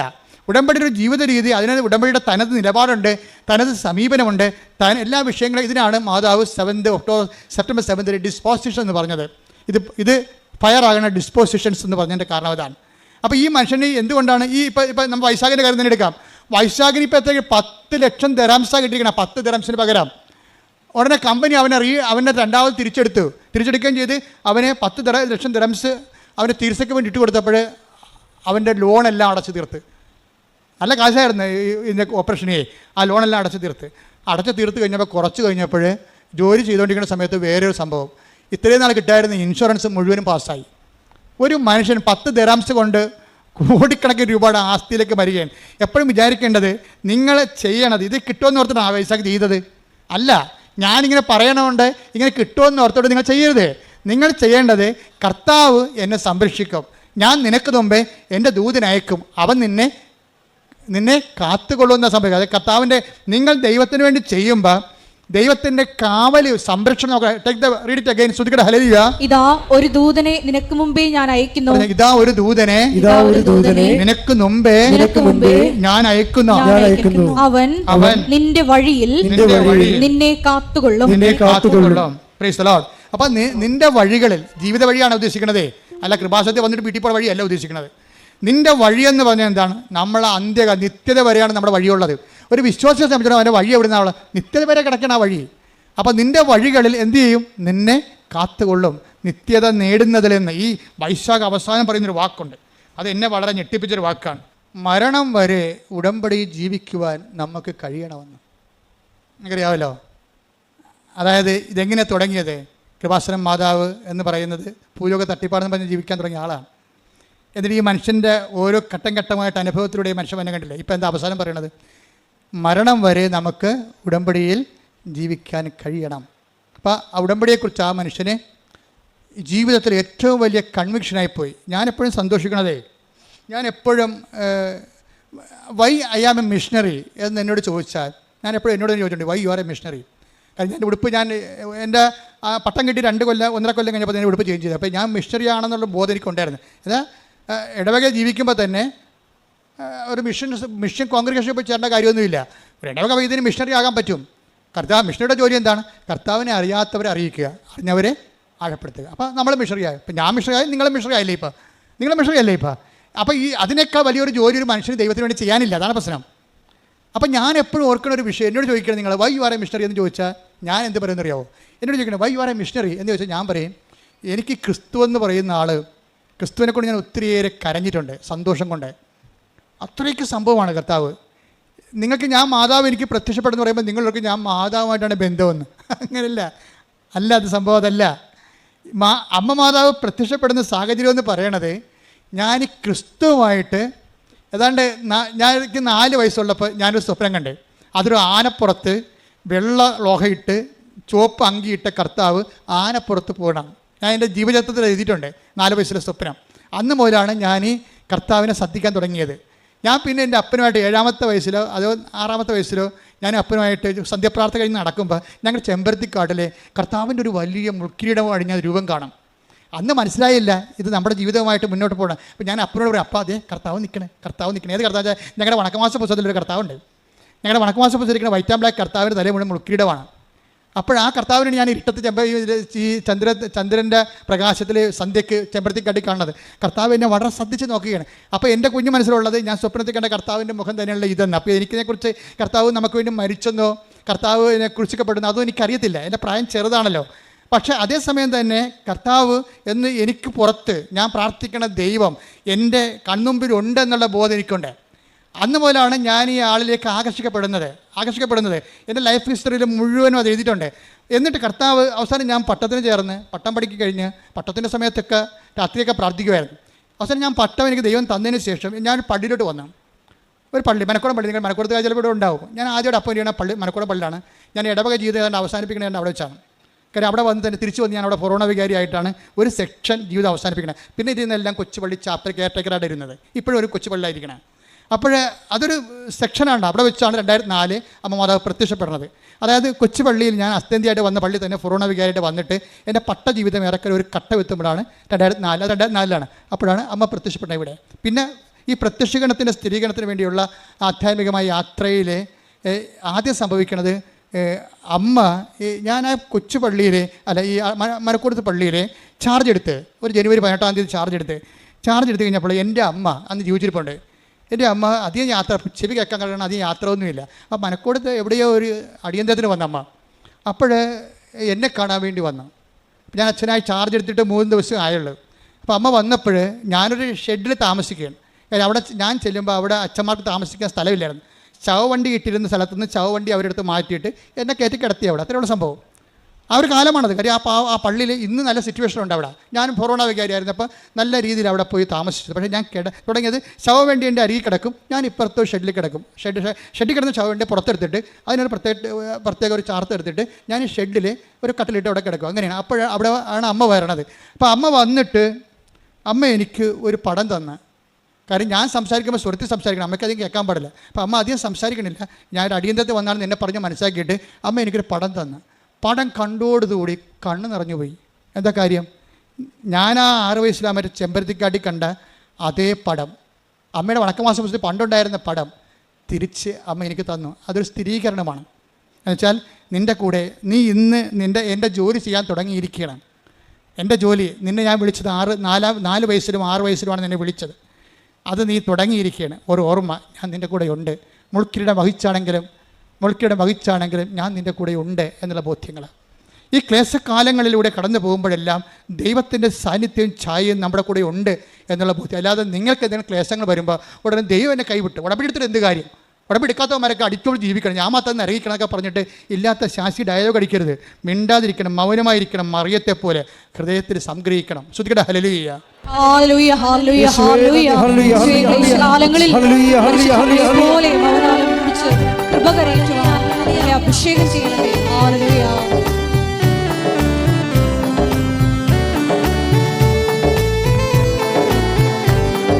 ക്ലേശകാലത്ത് കൂടാരമേ എന്നെ പ്രിയനെ മറയ്ക്കും.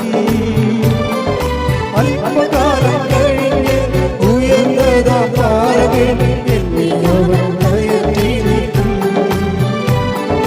അല്പകാലം കഴിഞ്ഞ് ഉയർന്നതാ താരമേ എന്നെ അവൻ കയറ്റി നീക്കും.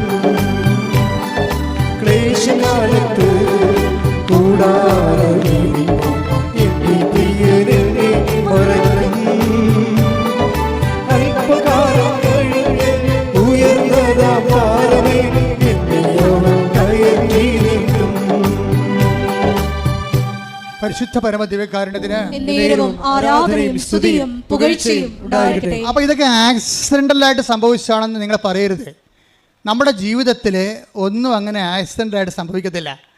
എല്ലാത്തിൻ്റെ പിന്നിൽ ദൈവത്തിൻ്റെ ഒരു കണക്ക് കൂടലുണ്ട്. കാര്യം അമ്മ എനിക്ക് ഈ രൂപം തന്നപ്പോൾ ഞാൻ പെട്ടെന്ന് ഓർത്തത്, തലേ ദിവസം അവിടെ അർത്ഥിയിൽ തിരുമല ഭാഗത്ത് ഒരു മണിസാറുണ്ടായിരുന്നു. അപ്പോൾ മണി സാറിൻ്റെ അടുത്ത് പോയി പഠിക്കുന്ന ഒരു ഈഴവ സമുദായത്തിലൊരു സഹോദരൻ ഉണ്ടായിരുന്നു. എൻ്റെ വലിയ അടുത്ത ആത്മസുഹൃത്താണ്, ഇപ്പോഴും അങ്ങനെയാണ്. അപ്പോൾ ചിത്ര എന്നാണ് അദ്ദേഹത്തിൻ്റെ പേര്. ചിത്രൻ തലേ ദിവസം വന്ന് പറഞ്ഞു, അച്ഛാ മണി സാറിൻ്റെ ക്ലാസ്സിൽ എൻ്റെ ഡ്രോയിങ് കഴിഞ്ഞു, ഞാൻ ഇനി ഫീൽഡ് വർക്കിന് ജോലിക്ക് ഇറങ്ങാൻ പോകണമെന്ന് പറഞ്ഞു. അത് തലേ ദിവസം അമ്മ പറഞ്ഞതിന് തലേ ദിവസമാണ് അത് പറഞ്ഞത്. അപ്പോൾ അമ്മ പോയി കഴിഞ്ഞപ്പോൾ ഞാൻ ചിത്രനെ ഓർത്തു, ദൈവമേ ചിത്രം പെയിൻറ്റ് ചെയ്യുമല്ല, ചിത്രനെ വിളിക്കാമെന്ന് പറഞ്ഞു. അപ്പോൾ ചിത്രനോട് പറഞ്ഞടാ, എല്ലാം കൂടി എൻ്റെ അടുത്ത് 2000 രൂപയുണ്ട്, അന്നത്തെ 86 2000 രൂപയാണ്, ഇതാണ് എൻ്റെ ഉള്ളത്, അത് ഞാൻ നിനക്ക് തരാം, നീ എനിക്ക് ഈ ചിത്രം ഒരു ക്യാൻവാസിൽ വരച്ച് തരണമെന്ന് പറഞ്ഞു. അപ്പോൾ അന്നത്തെ 2000 രൂപ എന്ന് പറഞ്ഞാൽ നിങ്ങൾക്കറിയാമല്ലോ, ഇന്നത്തെ ഒരു അന്ന് 86 ഇപ്പോൾ എത്രയോ വർഷം കഴിഞ്ഞ് 38 വർഷമായില്ലേ. അപ്പോൾ അന്നത്തെ 2000 രൂപയ്ക്ക് അതിൻ്റെ വില ഉണ്ട്, എത്രയാണെന്ന് അറിയാൻ പാടില്ല, മൂല്യം ഇന്നത്തെ മൂല്യം എന്താണെന്ന് എനിക്കറിയാൻ പാടില്ല. ഞാൻ ആ ചിത്രത്തിന് 2000 രൂപ കൊടുത്ത് പറഞ്ഞ് ഇതൊന്ന് വരച്ച് തരാൻ പറഞ്ഞു. എന്താണ്, എനിക്കത് സൂക്ഷിക്കാൻ വേണ്ടിയാണ്. ഞാൻ സീരിയസ് ആയിട്ട് എടുത്തു. ദൈവം എൻ്റെ ജീവിതത്തിലൂടെ സഞ്ചരിച്ച് വന്ന് എത്തിയിട്ടുള്ള വഴികളെക്കുറിച്ച് പിന്നെ ഞാൻ ചെയ്യണത് ആ അന്നത്തെ കാലത്ത് വരപ്പിച്ചെടുത്ത ചിത്രം പിന്നെ ഞാൻ എന്ത് ചെയ്യണമെന്ന് വെച്ച് കഴിഞ്ഞാൽ എല്ലാ ഇടവകയിൽ ചെല്ലുമ്പോഴും യാത്ര ട്രാൻസ്ഫർ ആകുമ്പോൾ എല്ലാ വണ്ടിയും പുസ്തകവും ചെടിച്ചട്ടിയും എല്ലാം കയറ്റി വിടും. പക്ഷേ ഞാൻ പോകുമ്പോൾ എൻ്റെ കാറിൽ ഈ ചിത്രം മടി വെച്ചുകൊണ്ടാണ് ഞാൻ പോണത്. അത് ഒരു ബന്ധമാണ് ശരിക്കും. എൻ്റെ കാറിൽ ചിത്രം ഉണ്ടാവും. എന്നിട്ട് ഞാൻ അവസാനം കൃപാസനം സ്ഥാപിച്ച് എനിക്ക് സ്വന്തമായിട്ടൊരു ഓഫീസായി ഇവിടെ. അപ്പോൾ ഇവിടെ ഞാനിപ്പോൾ ഒരു 10 കൊല്ലമായിരുന്നു ഈ ഓഫീസിലായിട്ട്. ഓഫീസായപ്പോൾ എനിക്കൊരു സ്ഥിരപ്രതിഷ്ഠയുടെ ഓഫീസ് കിട്ടിയില്ല. ഞാൻ പിന്നെ കൊണ്ടുവന്ന് പടമെടുത്ത് എൻ്റെ പിന്നിൽ വെച്ചിട്ടുണ്ട്. ഇപ്പോൾ നിങ്ങൾ എൻ്റെ മുറി കാണുമ്പോൾ ഇപ്പോൾ ആൾക്കാരെ കയറാൻ പറ്റില്ല, പണ്ട് കയറാൻ പറ്റുമായിരുന്നു. ആ മുറിയിൽ ആ പടം ഞാൻ ഇരിക്കുന്നതിൻ്റെ ബാക്കിൽ ആ പടം വെച്ചിട്ടുണ്ട്. അപ്പോൾ എന്താ കാര്യം, ഇതൊരു ദൈവവുമായിട്ടുള്ള ബന്ധം ഒരിക്കലും നിങ്ങൾ ഒക്കേഷനിലാക്കരുത്. നിങ്ങൾ ഉടമ്പടിയിലാണെങ്കിൽ ഉടമ്പടി എപ്പോഴും ഞാൻ കൂടെയുണ്ടെന്ന് കാണിച്ചുകൊണ്ടിരിക്കും. പക്ഷേ ഇത് കണ്ടെത്താൻ കഴിയണം. കാര്യം ഉടമ്പടി എന്ന് പറയുമ്പോൾ നിങ്ങൾക്കറിയാമല്ലോ, വിശ്വാസം തന്നെ ആ ശരിക്കും നമ്മൾ ഇൻവെസ്റ്റഡ് വിശ്വാസമുണ്ട്. അത് നമ്മൾ ഒരു നമുക്ക് ഇൻവെസ്റ്റ്മെൻറ്റ് ഇല്ലാത്ത വിശ്വാസമുണ്ട്. അപ്പം മാതാപിതാക്കന്മാരുടെ ഗ്യാരണ്ടിയിൽ നമ്മൾ വേണമെങ്കിൽ മാതാപിതാക്കന്മാർ ക്രിസ്ത്യാനികളായതുകൊണ്ട് നമുക്ക് വിശ്വസിച്ച് അങ്ങനെ ജീവിക്കാൻ പറ്റും. അപ്പോൾ നമ്മുടെ ഇൻവെസ്റ്റ്മെൻ്റ് ഇല്ല. പക്ഷേ നമ്മുടെ പേരിൽ കൂട്ടിയ വിശ്വാസമുണ്ട്. ഇപ്പോഴും പലർക്കും തന്നെ ഒരു കുഴപ്പം വെച്ച് കഴിഞ്ഞാൽ അവരുടെ മാതാപിതാക്കന്മാർ ക്രിസ്ത്യൻസ് ആയതുകൊണ്ട് അവരങ്ങനെ ക്രിസ്ത്യൻസായിട്ട് ജീവിക്കുന്നത്. അപ്പം നിങ്ങളുടെ വിശ്വാസ പ്രമാണം എന്ന് പറയുന്ന സംഭവത്തിൽ നിങ്ങളുടെ പേരല്ല കിടക്കണത്. കാരണം നിങ്ങളുടെ പേര് കൂട്ടിയിട്ടില്ല. നിങ്ങളെ വിശ്വാസ പ്രമാണം എപ്പോഴും പേരിൽ കൂട്ടണം നമ്മൾ. എന്നിട്ട് നിങ്ങൾ തൻ്റെ പേര് സ്വന്തമായിട്ട് പിടിക്കണം. നിങ്ങളുടെ പേരിൽ അപ്പൻ്റെയൊക്കെ കിട്ടിയ വിശ്വാസമാകാം, അപ്പൂപ്പൻ്റെയൊക്കെ കിട്ടിയ വിശ്വാസമാകാം, തോമസ് ശ്രീയെ ആരും ആയിക്കൊള്ളട്ടെ. അതൊന്നും പാരമ്പര്യമായിട്ട് ആശയപരമായിട്ട് ശരിയാണെങ്കിലും പ്രായോഗികമായിട്ട് ശരിയാകത്തില്ല. കാര്യം കർത്താവ് ചോദിക്കുന്നത് അങ്ങനെ തോമാശ്രീയായും ഫ്രാൻസിസ് സേവറും അങ്ങനെ പലരും പല കാര്യങ്ങൾ അതിനെക്കുറിച്ച് പറയും. Hmm do you say that I am? അതാണ് പത്രത്തോട് ചോദിക്കുന്നത്. അങ്ങനെ പലതും പറഞ്ഞിട്ടുണ്ട്. പക്ഷേ ഞാൻ ആരാണെന്നാണ് നിങ്ങൾ പറയുന്നത്. അതാണ് പ്രശ്നം. നമ്മൾ പറയണം, അപ്പോഴാണ് നമ്മുടെ പേരിൽ കൂട്ടി തൻ്റെ പേര് പിടിക്കണത്. പിന്നെ നമ്മൾ ടാക്സ് അടച്ചുകൊണ്ടിരിക്കണം. ഈ ടാക്സ് അടക്കണം. ഇപ്പോൾ എനിക്ക് കോവിഡ് വന്നു. കോവിഡ് വിജയകുമാറിൻ്റെ പരിപാടി എന്താണ്, ഓരോ 3 ദിവസം കൂടുമ്പോഴും പുള്ളി 6000 രൂപ മുടക്കിയിട്ട് കോവിഡ് ടെസ്റ്റ് നടത്തുകയാണ്. വല്ല കാര്യമുണ്ടോ? അച്ഛൻ സുഖപ്പെട്ടാന്ന് അറിയാൻ വേണ്ടി ഈഗർനെസ് അനുസരിച്ചുകൊണ്ട് പ്രൈവറ്റായിട്ട് അങ്ങനെ ചെയ്യാൻ പാടില്ലാത്തതാണ്. പ്രൈവറ്റായിട്ട് എപ്പോഴും സിറം എടുത്തുകൊണ്ട് പോകും. എന്നിട്ട് സന്ധ്യയായപ്പോൾ റിപ്പോർട്ട് വരുമ്പോൾ വിജയകുമാർ സങ്കടപ്പെട്ട് വരും. അച്ഛാ ശരിയായിട്ടില്ല, ശരിയാകും വെച്ചാൽ എന്നു പറയും. അപ്പോൾ കോവിഡ് മാറില്ല. കാര്യം 40 ദിവസത്തിനുള്ളിൽ പുള്ളിക്കാരന് ഒരു 10-20 ടെസ്റ്റ് നടത്തിയിട്ടുണ്ട് കോവിഡിൻ്റെ. കാര്യം പുറത്ത് ടെസ്റ്റ് നടത്തണമെങ്കിൽ ഗവൺമെൻറ്റിൽ ഫ്രീ ആണ്. പുറത്ത് അതിൻ്റെ കിറ്റൊക്കെ വാങ്ങിക്കണ്ടേ, അതിന് 2800 രൂപയാണ് ചാർജ് ചെയ്യണത്. അങ്ങനെ 10-12 പ്രാവശ്യം പുള്ളി ടെസ്റ്റ് ചെയ്തിട്ടുണ്ട് ഈ സംഭവം. എന്നിട്ട് ശരിയായില്ല. എന്താ കാര്യം, ഈ സമയത്തെല്ലാം നമ്മൾക്ക് ഒന്ന് ഇൻവെസ്റ്റ് ചെയ്യണം. നമ്മൾ എന്താണ്, നമുക്ക് പ്രശ്നങ്ങളൊന്നുമില്ല, നമ്മളെ കർത്താവിൻ്റെ നാമത്തിൽ അത് ഏറ്റെടുക്കുന്നു. ഇത് ക്ലേശകാലമാണ്. കർത്താവ് പറയത്തില്ലേ, ഒരു ക്ലേശമായ കാലം ഉണ്ടാകും. കല്ല് പെറുക്കി കളയാനൊരു കാലം, അല്ലെ ആലിംഗനം ചെയ്യാൻ ഒരു കാലം, കരയാൻ ഒരു കാലം, രോഗിയായിരിക്കാൻ ഒരു കാലം, ദൈവത്തിൻ്റെ ഒരു കാലം. ഹല്ലേലൂയ ഹല്ലേലൂയ യേശുവേ നന്ദി. ഹല്ലേലൂയ ഹല്ലേലൂയ ഹല്ലേലൂയ ഹല്ലേലൂയ ഹല്ലേലൂയ യേശുവേ സ്തുതി. ഹല്ലേലൂയ ഹല്ലേലൂയ ആരാധന ആരാധന ആരാധന ആരാധന. സഭാപ്രസംഗകൻ 3:5. സഭാപ്രസംഗം 3:5. കല്ല് പെറുക്കിക്കളയാൻ ഒരു കാലം, കല്ല് പെറുക്കിക്കളയാൻ ഒരു കാലം, കല്ല് പെറുക്കിക്കളയാൻ ഒരു കാലം, കല്ല് പെറുക്കി കൂട്ടാൻ ഒരു കാലം, കല്ല് പെറുക്കി കൂട്ടാൻ ഒരു കാലം, ആലിംഗനം ചെയ്യാൻ ഒരു കാലം, ആലിംഗനം ചെയ്യാൻ ഒരു കാലം, ആലിംഗനം ചെയ്യാതിരിക്കാൻ ഒരു കാലം, ആലിംഗനം ചെയ്യാതിരിക്കാൻ ഒരു കാലം, കരയാൻ ഒരു കാലം. Take the bread of God. സഭാപ്രസംഗം 3:4. കരയാൻ ഒരു കാലം, കരയാൻ ഒരു കാലം, ചിരിക്കാൻ ഒരു കാലം, ചിരിക്കാൻ ഒരു കാലം, വിലപിക്കാൻ ഒരു കാലം, വിലപിക്കാൻ ഒരു കാലം, നൃത്തം ചെയ്യാൻ ഒരു കാലം, നൃത്തം ചെയ്യാൻ. അപ്പം ചില കാലങ്ങൾ ദൈവഹിത പ്രകാരമായിട്ട് വരും. അത് സന്തോഷത്തോടെ അക്സെപ്റ്റ് ചെയ്യണം. അല്ല അവർക്ക് വന്നില്ലല്ലോ കാലം, എനിക്ക് മാത്രം ഉടമ്പടി എടുത്ത് എനിക്ക് മാത്രമുള്ള ദുഃഖം, എനിക്ക് മാത്രമായ രോഗം എന്ന് പറഞ്ഞ് ദൈവത്തെ മുൾമുനെ നിർത്തരുത്. ഇത് കർത്താവ് എനിക്ക് നൽകുന്ന കൽപ്പന നൽകുന്ന കാലമാണ്. ഇത് ഞാൻ ദൈവഹിതമായിട്ട് അക്സെപ്റ്റ് ചെയ്യാം. എന്നിട്ട് ഈ കുരിശിന് ഞാൻ വിശ്വാസം, പ്രത്യാശ, സ്നേഹം ഇൻവെസ്റ്റ് ചെയ്തുകൊണ്ട് ഇതിനെ കൺവേർട്ട് ചെയ്ത് കൃപയാക്കി മാറ്റും. അങ്ങനെയാണ് കൃപയുടെ കൊടീശ്വരനാകുന്നത്. അങ്ങനെയാണ് നമ്മുടെ മൂല്യം വർദ്ധിക്കുന്നത്. അതാണ് ദൈവ തിരുസന്നിധിയിൽ സമ്പന്നനാകാതെ തനിക്ക് വേണ്ടി തന്നെ സമ്പത്ത് സ്വീകരിക്കേണ്ട സ്ഥിതിയെ ശ്രദ്ധിക്കണം. ഹല്ലേലൂയ. യേശുവേ നന്ദി. ഹല്ലേലൂയ ഹല്ലേലൂയ ഹല്ലേലൂയ ഹല്ലേലൂയ ഹല്ലേലൂയ ഹല്ലേലൂയ. യേശുവേ സ്തുതി. ഹല്ലേലൂയ. പാടി വാഴ്ത്തുന്നില്ല കൈയടിച്ചുകൊണ്ട് സന്തോഷത്തോടെ സ്നേഹം ഓർക്കുന്നില്ല, പാടി വാഴ്ത്തുന്നില്ല പ്രിയനേ, സ്നേഹം ഓർക്കുന്നില്ല.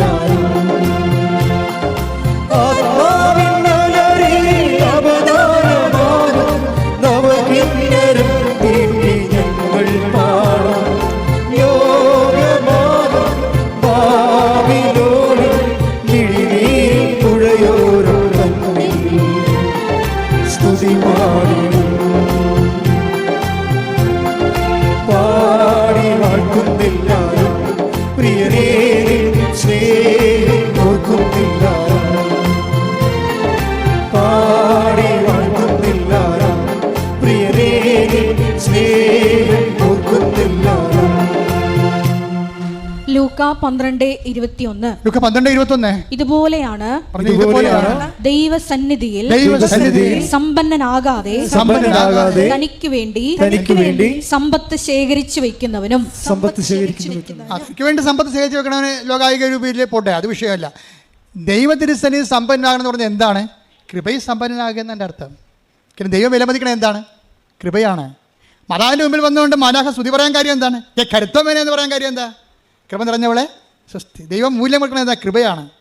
കൃപാസനത്ത് വരുമ്പോൾ, ഉടമ്പടി ചെയ്യുമ്പോൾ നിങ്ങൾ ചിന്തിക്കേണ്ടത് മറ്റ് സ്ഥാവര ജംഗ വസ്തുക്കളുടെ വീണ്ടെടുപ്പും വികസനത്തെക്കാൾ ഉപരി ദൈവവുമായിട്ടൊരു ബന്ധപ്പെടുത്തുകയും നിങ്ങളുടെ ഇൻവെസ്റ്റ് ഉണ്ടാക്കുകയും കുരിശിന് നിങ്ങളുടെ വിശ്വാസം കൊണ്ട്, കുരിശിന് നിങ്ങളുടെ പ്രത്യാശ കൊണ്ട്, കുരിശിന് നിങ്ങളെ അതുപോലെ തന്നെ സ്നേഹം കൊണ്ട് അതിനെ കൺവേർട്ട് ചെയ്ത് കൃപയാക്കി മാറ്റണം.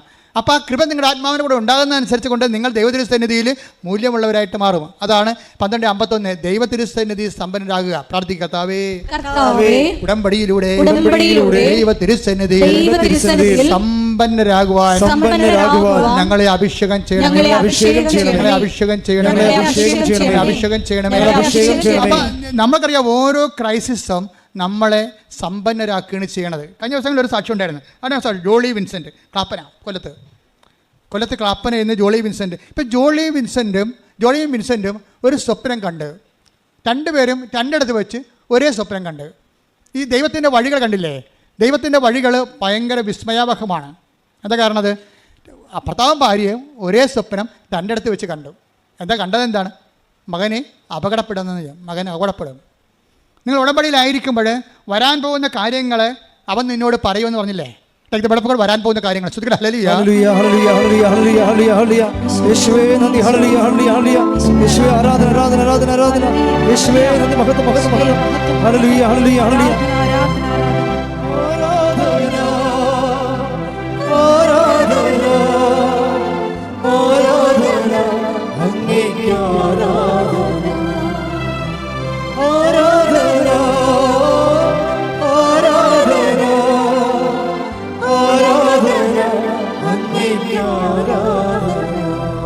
യോഹന്നാൻ 16:14. വരാനിരിക്കുന്ന കാര്യങ്ങൾ അവൻ നിങ്ങളെ അറിയിക്കും. അവൻ എനിക്കുള്ളവയിൽ നിന്ന് സ്വീകരിച്ച് നിങ്ങളോട് പ്രഖ്യാപിക്കും. അപ്പോൾ നിങ്ങളുടെ ഉടമ്പടി ഓക്കെ ആണെങ്കിൽ, അത് ഡാമേജ് അല്ലെങ്കിൽ, ഉടമ്പടി പ്രകാരമാണ് നിങ്ങളെല്ലാം ചെയ്യണത്. എപ്പോഴും നമ്മൾ ശ്രദ്ധിക്കേണ്ടത്, പണ്ട് എനിക്ക് ഈ സ്റ്റാമ്പ് കളക്ഷൻ എന്ന് പറഞ്ഞ സംഭവം ഉണ്ടായിരുന്നു. Stamp collection. അപ്പോൾ എൻ്റെ റെക്ടർ ക്ലോഡസിൻ്റെ മുറിയിലൊക്കെ ചെന്നിട്ട് പോസ്റ്റ്മാൻ വരുമ്പോൾ 2-3 പ്രദേശത്ത് സ്റ്റാമ്പ് കളക്ഷൻ ഉണ്ടാവും. ഇവരെല്ലാവരും കൂടി ആദ്യം ഓടി എത്തുന്നവർക്ക് ക്ലോഡച്ചൻ സ്റ്റാമ്പ് പറിച്ചു കൊടുക്കും. അച്ഛനെ കൂടുതൽ സ്റ്റാമ്പ് വരുന്നത് കാനഡയിൽ നിന്നാണ്, മലേഷ്യയിൽ നിന്ന്. മലേഷ്യയിൽ ചിത്രശലഭത്തിൻ്റെ സ്റ്റാമ്പും, കാനഡയിൽ അവിടുത്തെ ഒരു പ്രത്യേക വൃക്ഷത്തിൻ്റെ ചോപ്പ് പെരിയുടെ സ്റ്റാമ്പ് വരും. ഭയങ്കര രസമാണ്, ഭംഗിയാണ്. അപ്പോൾ ക്ലോഡച്ചടിക്കുന്ന റെക്ടർച്ചടിക്കുന്ന സ്റ്റാമ്പ് അടിച്ച് മാറ്റാൻ വേണ്ടി ഉള്ള ഓട്ടം ഈ പോസ്റ്റ്മാൻ വരുമ്പോൾ ചെയ്യണതാണ്. ഞാൻ ഇത് പറയാൻ കാരണം വെച്ച് കഴിഞ്ഞാൽ, ഈ ഒരു കാലഘട്ടം പോലെ തന്നെ എന്നിട്ട് ഈ പറിക്കണ സമയത്ത് സ്റ്റാമ്പിൻ്റെ പല്ല് ഡാമേജ് ആകും. അപ്പോൾ ഈ പറിക്കുമ്പോൾ ക്ലോഡച്ചൻ പ്രായമുള്ള അച്ഛനാണ്. പ്രായമുള്ള അച്ഛന് കാനഡയുടെ മലേഷ്യയുടെ സ്റ്റാമ്പ് പെട്ടെന്ന് അച്ഛനെ അതിൻ്റെ കത്തെടുക്കാൻ വേണ്ടിയുള്ള ഇതിൽ ഞങ്ങൾക്ക് സ്റ്റാമ്പ് തരണേക്കാൾ ഉപരി അച്ഛനെ അതിനകത്തുള്ള കത്തെടുക്കണം. അതിന് വേണ്ടി പറിക്കുമ്പോൾ പേടി ചങ്കിടിച്ചോണ്ട് നിൽക്കും. എന്താണ് എൻ്റെ പല്ല് പറഞ്ഞു പോകുക, പല്ല് പറഞ്ഞു സ്റ്റാമ്പിൻ്റെ പല്ല് പറഞ്ഞാൽ ഡാമേജാണ്, പിന്നെ അത് കളയേണ്ടി വരും. അപ്പോൾ അത് ഇൻവാലിഡ് ആയിപ്പോവും, മൂല്യമില്ല.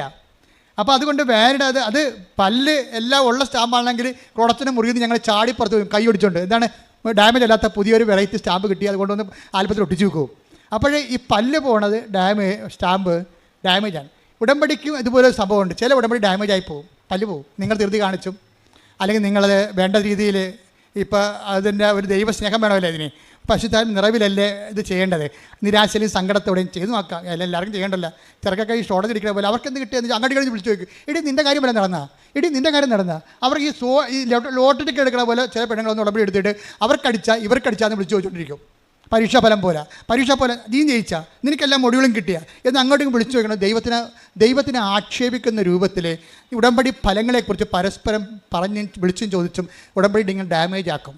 ഉടമ്പടി നിങ്ങളും ദൈവവും തമ്മിലുള്ള സ്വകാര്യ രഹസ്യമായൊരു ബന്ധമാണ്. അതിൻ്റെ അകത്തൊരു രഹസ്യാത്മകത ഉണ്ട്. അതുകൊണ്ട് മറ്റുള്ളവർ നോക്കിയിട്ട് നിങ്ങളുടെ ദൈവബന്ധത്തെ വിലയിരുത്തരുത്. നിങ്ങൾക്ക് വേണ്ടിയുള്ള ആഹാരം നിങ്ങൾക്ക് വേണ്ടി ദൈവം കരുതി വെച്ചിട്ടുണ്ട്. നിങ്ങൾ എന്താ ചെയ്യേണ്ടത്? ആദ്യം ദൈവരാജ്യത്തെ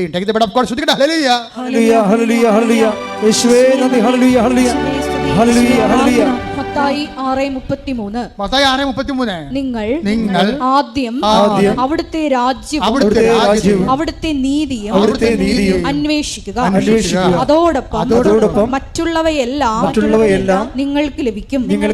മറ്റുള്ളവയെല്ലാം നിങ്ങൾക്ക് ലഭിക്കുമെന്ന് ദൈവം പറഞ്ഞെങ്കിൽ നിങ്ങൾ അതിൽ വിശ്വസിക്കണം. എന്നിട്ട് നിങ്ങൾ ചെയ്യാനുള്ള ആദ്യം അവിടുത്തെ രാജ്യവും അവിടുത്തെ നീതിയും അന്വേഷിക്കണം. ഉടമ്പടി പുതുക്കാൻ വരുമ്പോൾ നിങ്ങൾക്ക് ശത്രുക്കൾ ഉണ്ടാകാൻ പാടില്ല. ഉടമ്പടി പുതുക്കാൻ വരുമ്പോൾ നിങ്ങൾ സംസാരിക്കാതിരിക്കുന്ന വ്യക്തി ഉണ്ടാകാൻ പാടില്ല. ഉടമ്പടി പുതുക്കാൻ വരുമ്പോൾ നിങ്ങൾക്ക് കടങ്ങൾ ഉണ്ടാകാൻ പാടില്ല. നിങ്ങൾക്ക് 10 പൈസ കിട്ടി, നാളെ നിങ്ങളെ സഹായിച്ച ആൾക്ക് ഇന്നലെ നിങ്ങളെ സഹായിച്ച ആൾക്കാരായിരിക്കും. അപ്പോൾ നിങ്ങളെ ഉടനെ നിങ്ങൾക്ക് പൈസ കിട്ടി കഴിയുമ്പോൾ വീട്ടിൽ ശമ്പളം കിട്ടിയിട്ട് അല്ലെങ്കിൽ മകൻ വരട്ടെ അപ്പം തരാമെന്ന് പറഞ്ഞാൽ നിങ്ങൾ 10,000 രൂപ മേടിച്ചത്. അപ്പോൾ നിങ്ങൾക്ക് ഇപ്പോൾ പൈസ കിട്ടി, മകൻ വന്ന് പൈസ കിട്ടി. പക്ഷേ നിങ്ങൾ എന്ത് ചെയ്യും? ഇപ്പോൾ ഒരു സെൽഫോൺ മേടിക്കാം, ഒരു സ്മാർട്ട് ഫോൺ മേടിക്കാം, ആ കാശ് പിന്നെ കൊടുക്കാമെന്ന് പറയും. അപ്പോൾ നിങ്ങൾ ഉടമ്പടി ഡാമേജ് ആയിപ്പോയി. അതാ കാര്യം, നിങ്ങൾ വാക്ക് പാലിച്ചില്ല. നിങ്ങൾ എന്താ പറഞ്ഞത്? മകൻ വരട്ടെ, മകൻ വരുമ്പോൾ ഞാൻ നിങ്ങൾക്ക് കാശ് തരാം എന്ന് പറയുന്നത് നിങ്ങളെ വിശ്വസിച്ച് ആണ് നിങ്ങൾക്ക് ആ പൈസ വന്നത്. ഇപ്പം മകൻ വന്ന് നിങ്ങൾക്ക് കാശ് കിട്ടി, പക്ഷേ ഇപ്പം നിങ്ങൾ എന്താ പറയണത്? നല്ല സ്മാർട്ട് ഫോൺ മേടിക്കണം, ഇങ്ങനെ തൊട്ട ഓടണ പുതിയ ഫോണുണ്ട്, അത് വാങ്ങിച്ച്. അപ്പം നിങ്ങളുടെ കാര്യം കഴിഞ്ഞിട്ട് മതി മറ്റുള്ളവരുടെ കാര്യം എന്ന് പറയുമ്പോൾ ആദ്യം ദൈവരാജ്യം എന്ന് പറയുന്നത് ആദ്യം മറ്റുള്ളവരുടെ കാര്യമല്ല ചെയ്യേണ്ടത്. നമ്മൾ കടപ്പെട്ടുള്ള കാര്യങ്ങൾ ആദ്യം ചെയ്യണം. അപ്പോൾ ഉടമ്പടി ഡാമേജ് ആകത്തില്ല. അല്ലെങ്കിൽ സ്റ്റാമ്പിൻ്റെ പല്ല് ഡാമേജ് ആയ പോലെ നിങ്ങളുടെ ഉടമ്പടി ഡാമേജ് ആകും. അപ്പോൾ ഉടമ്പടി ഡാമേജ് ആകാതിരിക്കാൻ വേണ്ടി പ്രത്യേകം ശ്രദ്ധിക്കണം. അതിൻ്റെ ചേരുവകളും ചെയ്വനകളും കറക്റ്റ് ചെയ്തിട്ട് നിങ്ങൾ ദൈവദൃശ്യം നീറ്റായിട്ട് നിൽക്കുകയാണെങ്കിൽ ഡാമേജ് ആകാത്ത ഉടമ്പടിയാണ്. ഡാമേജ് ആകാത്ത ഉടമ്പടി ഒരു ദേശീയ പാത പോലെയാണ്. ദൈവം ഏത് സമയത്തും വരും. ഇപ്പോൾ എന്താ പറയുക, ജോളിയുടെ പ്രശ്നം എന്താ? ജോളിയും വിൻസെൻറ്റും അപ്പോൾ അവർ സ്വപ്നം കണ്ട പോലെ തന്നെ മകനെ വണ്ടി ഇടിച്ച് പിറ്റേ ദിവസം. അപ്പോൾ ഭർത്താവ് ഭാര്യനെ വിളിച്ച് പറഞ്ഞില്ല. അവൾ വിളിച്ച് പറഞ്ഞാൽ ഭാര്യ വല്ലാത്ത കണ്ടീഷനായി പോകും. ഭർത്താവ് നേരെ ഹോസ്പിറ്റലിലേക്ക് ഓടുകയാണ്. ആകുമ്പോൾ ഉടനെ ഭാര്യ ഭാര്യ വിളിച്ച് മകന് വണ്ടി ഇടിച്ച് ഹോസ്പിറ്റലിലാണെന്ന്. അപ്പോൾ ഉടനെ ഭാര്യ ഭർത്താവിനെ വിളിച്ച് പറഞ്ഞ് ഞാൻ മകൻ വണ്ടി ഇടിച്ച് എന്ന് പറഞ്ഞപ്പോൾ ഒരു മകനേ ഉള്ളേ, ഒന്നിലൊരു മകനാണേ. അപ്പോൾ ഭർത്താവ് പറഞ്ഞു ഞാൻ അങ്ങോട്ട് പോയിക്കൊണ്ടിരിക്കണം, നീ അടങ്ങാന്ന് പറഞ്ഞു. അടങ്ങാനൊന്നുമില്ല, നിങ്ങളെ വന്നിവിടെ എന്നെ കൂട്ടിക്കൊണ്ട് പോയില്ലെങ്കിൽ എനിക്കറിയാം എന്ത് ചെയ്യണമെന്ന്. കാര്യം അവർ വയലൻ്റായി. ഉടനെ വയലൻ്റായി. ഉടനെ ഈ ഭർത്താവ് തിരിച്ചു വന്ന് വണ്ടിയിൽ ഇവരെയും കൂട്ടിക്കൊണ്ട് അവിടെ ചെന്നപ്പോൾ ഡോക്ടർ പറഞ്ഞു കുഴപ്പമൊന്നുമില്ല, ഭയങ്കര ടെൻഷൻ അടിച്ചാണ് ചെയ്യുന്നത്, കുഴപ്പമൊന്നുമില്ല എന്നൊക്കെ പറഞ്ഞു. കുഴപ്പമൊന്നുമില്ല എന്നൊക്കെ ഡോക്ടർ പറഞ്ഞ് അവരൊക്കെ പോവുകയും ചെയ്ത് റെസ്റ്റ് എടുക്കട്ടെ, ഗ്ലൂക്കോസ് കയറുന്നുണ്ട്, വെള്ളം കുടിച്ച് ഫ്രഷ് ആയിക്കൊണ്ടിരിക്കണമെന്ന് പറഞ്ഞപ്പോഴേ പെട്ടെന്ന് ഇവർ ഡാമേജ് ആകാത്ത ഉടമ്പടിയാണ്. ഇവരുടെ ജോലിയുടെ ഉടമ്പടി ഡാമേജ് ആകാത്തതാണ്. അവർ കൃത്യമായിട്ട് ആ സംഭവം കൃത്യമായിട്ട് ചെയ്യുന്നുണ്ട്. അപ്പോൾ ഡാമേജ് ആകാത്ത ഉടമ്പടി ആയതുകൊണ്ട് ദൈവത്തിന് കമ്മ്യൂണിക്കേറ്റ് ചെയ്യാൻ എളുപ്പമാണ്. ഈശോ പറഞ്ഞ് മകളെ അവർ നെറ്റിക്കും നോക്കിക്കിട്ട് ആ പുരുകത്തിൻ്റെ മുകളിലോട്ട് നോക്കാൻ പറഞ്ഞു. ഉടനെ ജോളി മകൻ്റെ പുരുകത്തോട്ട് നോക്കി, അവൻ ഉറങ്ങിക്കിടങ്ങാൻ കിടക്കുകയല്ലേ. നോക്കിയപ്പോഴുണ്ട് ഒരു നീലപ്പൊട്ട്. അപ്പോൾ ഇവർ നേഴ്സാണ്, സീനിയർ നേഴ്സാണ്. അപ്പോൾ ഈ നെറ്റിയിൽ നീലപ്പൊട്ട് എന്താണെന്നുള്ള ഇവർക്ക് പെട്ടെന്ന് പിടികിട്ടി. ഇവരപ്പം തന്നെ ആശുപത്രിയിലേക്ക് ഓടി സർജനെ കണ്ടെത്തി പറഞ്ഞു സാറേ ഒന്നുകൂടി വന്ന് തിരിച്ചുണ്ടാവും, സ്കാൻ ചെയ്യണം, ഒരു നീലപ്പൊട്ട് കിടപ്പുണ്ട്, അത് ക്ലോട്ടിംഗ് ആണെന്ന് എനിക്ക് സംശയമുണ്ടെന്ന് പറഞ്ഞു. അപ്പോൾ ഭർത്താവ് പോയിട്ട് വല്ല കാര്യമുണ്ട് അവിടെ? ഭർത്താവ് ആരും കുഴപ്പമില്ലെന്ന്. അവർ നേഴ്സ് സ്കിൽഫുള്ളായിട്ടുള്ള പേഴ്സൺ വരുമ്പോൾ വ്യത്യാസം വരുന്നുണ്ടല്ലേ. അവർ നേഴ്സായതുകൊണ്ട് ഹെഡ് നേഴ്സാൻ പറ്റണം അവർ. അപ്പോൾ അവരൊക്കെ ഉടനെ തിരിച്ചു വന്ന് സ്കാൻ ചെയ്തപ്പോഴുണ്ട് ക്ലോട്ടാണെന്ന് അറിഞ്ഞോടുകൂടി സിറ്റുവേഷൻസ് ആപ്പാടെ മാറി. ഡോക്ടർ എല്ലാവരും മാറ്റി, ഇവനെ ICUലോട്ട് മാറ്റി. പിന്നെ എന്താ പ്രശ്നം? ഇവനിനി ഛർദ്ദിക്കരുത്, 1, തലവേദന ഉണ്ടാവരുത്, 2, ഇപ്പം അങ്ങനെ കുറച്ച്, അതായത് ഛർദ്ദിക്കരുത്, തലവേദന ഉണ്ടാവരുത്. ഇപ്പം നിരീക്ഷണത്തിലായി ഇവൻ. അപ്പം നിരീക്ഷണത്തിലായെങ്കിലും ക്ലോട്ട് ഇത്തിരി സീരിയസ് ആണ്.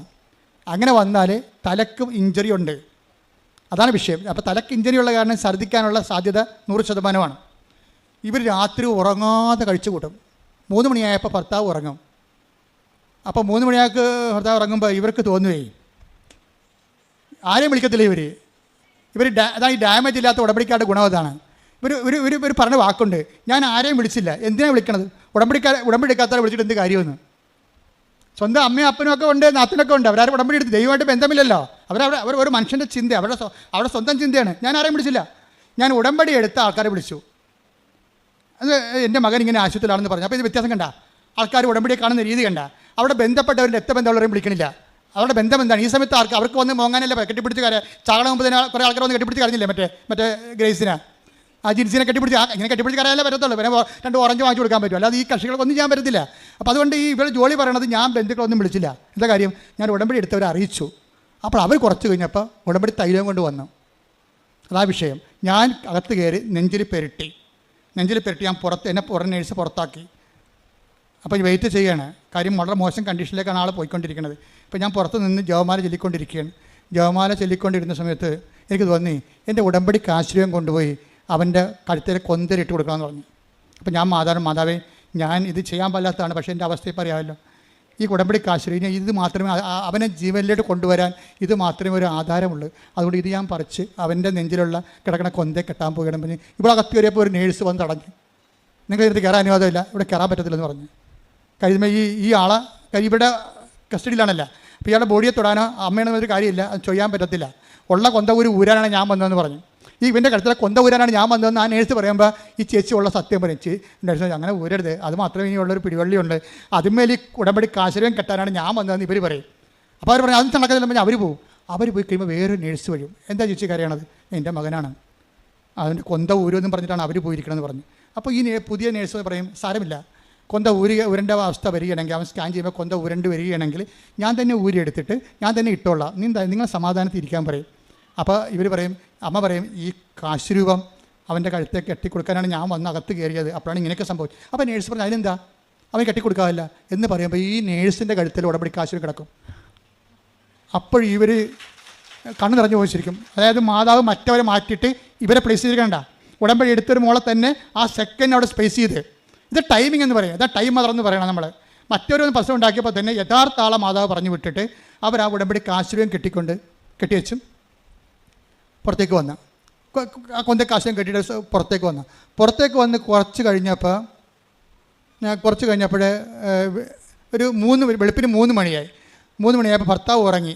പിന്നെ ഇവർ ആശുപത്രി ജനലിംഗ നിൽക്കുകയാണ്. അപ്പോൾ അമ്മയോട് ചോദിച്ചു, അമ്മ ഇവിടെ ഉണ്ടല്ലോ അല്ലേ? ഞങ്ങൾക്ക് ഒരു മകനേ ഉള്ളൂ, ഒന്നും പറയാനില്ല, എല്ലാം അമ്മയുടെ കയ്യിലാണെന്ന് പറഞ്ഞപ്പോൾ ഉണ്ട് ആകാശത്തിങ്ങനെ വെള്ളമേഘങ്ങൾ ഇങ്ങനെ വന്ന് നിറഞ്ഞു. എന്നിട്ട് അവിടെ നീല മേലേക്ക് തെളിഞ്ഞു. അപ്പോൾ അതിൻ്റെ അർത്ഥം എന്താണ്? ഞാൻ കാവലായിട്ടുണ്ടെന്ന് അതിൻ്റെ അർത്ഥം. അതായത് ഇങ്ങനെ ഈ ജനലിൽ കൂടെയാണ് ഇത് കാണുന്നത്. ഈ സംഭവം കടൽത്തീരം മുഴുവൻ നിറഞ്ഞിട്ട് അവസാനം വെള്ളി മേഘങ്ങളിൽ ഇങ്ങനെ അമ്മയുടെ നീലമേലെങ്കിൽ തെളിയും. അപ്പോൾ ഇവർക്ക് ഉറപ്പാവും. കാര്യം ഇവർക്കല്ലേ ഈ കോഡ് ഭാഷ അറിയത്തുള്ളൂ. ഉടമ്പടി ഡാമേജ് ആകാത്തവർക്ക് ദൈവത്തിൻ്റെ പ്രസൻസിൻ്റെ കോഡ് ഭാഷ അറിയാം. അല്ലാതെ ദൈവം എന്ത് തലകുത്തി പറഞ്ഞാലും അറിയാൻ പറ്റത്തില്ല.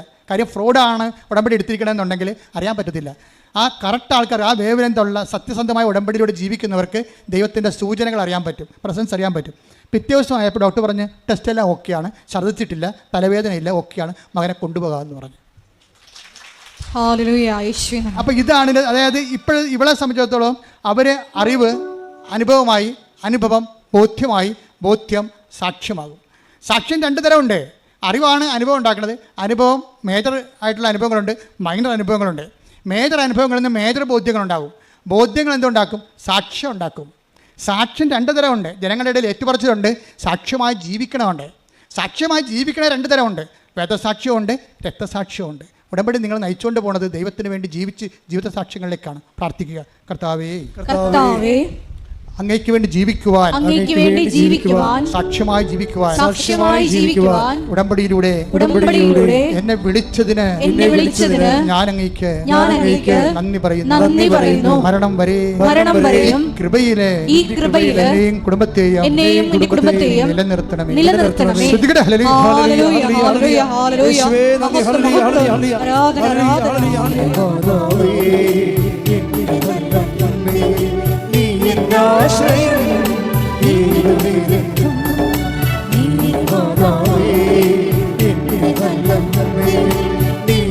ആശ്രയം മനമിടറുമ്പോഴും സ്വരമിടറുമ്പോഴും എനിക്ക് തണലായെന്നും അമ്മയുണ്ടല്ലോ. മനമിടറുമ്പോഴും സ്വരമിടറുമ്പോഴും എനിക്ക് തണലായെന്നും അമ്മയുണ്ടല്ലോ. അമ്മേ നിന്നുള്ളിലെന്നെ പൊതിഞ്ഞു സംരക്ഷിച്ചേണമേ. അമ്മേ നിന്നുള്ളിലെന്നെ പൊതിഞ്ഞു സംരക്ഷിച്ചേണമേ. കൈകൾ ഉയർത്തിച്ചോണ്ട് പാടാം.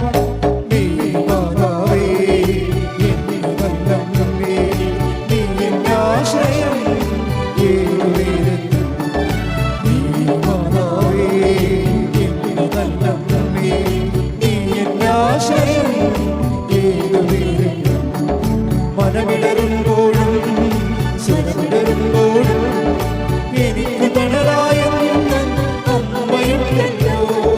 മനമിടറുമ്പോഴും സ്വരമിടറുമ്പോഴും എനിക്ക് തണലായെന്നും അമ്മയുണ്ടല്ലോ.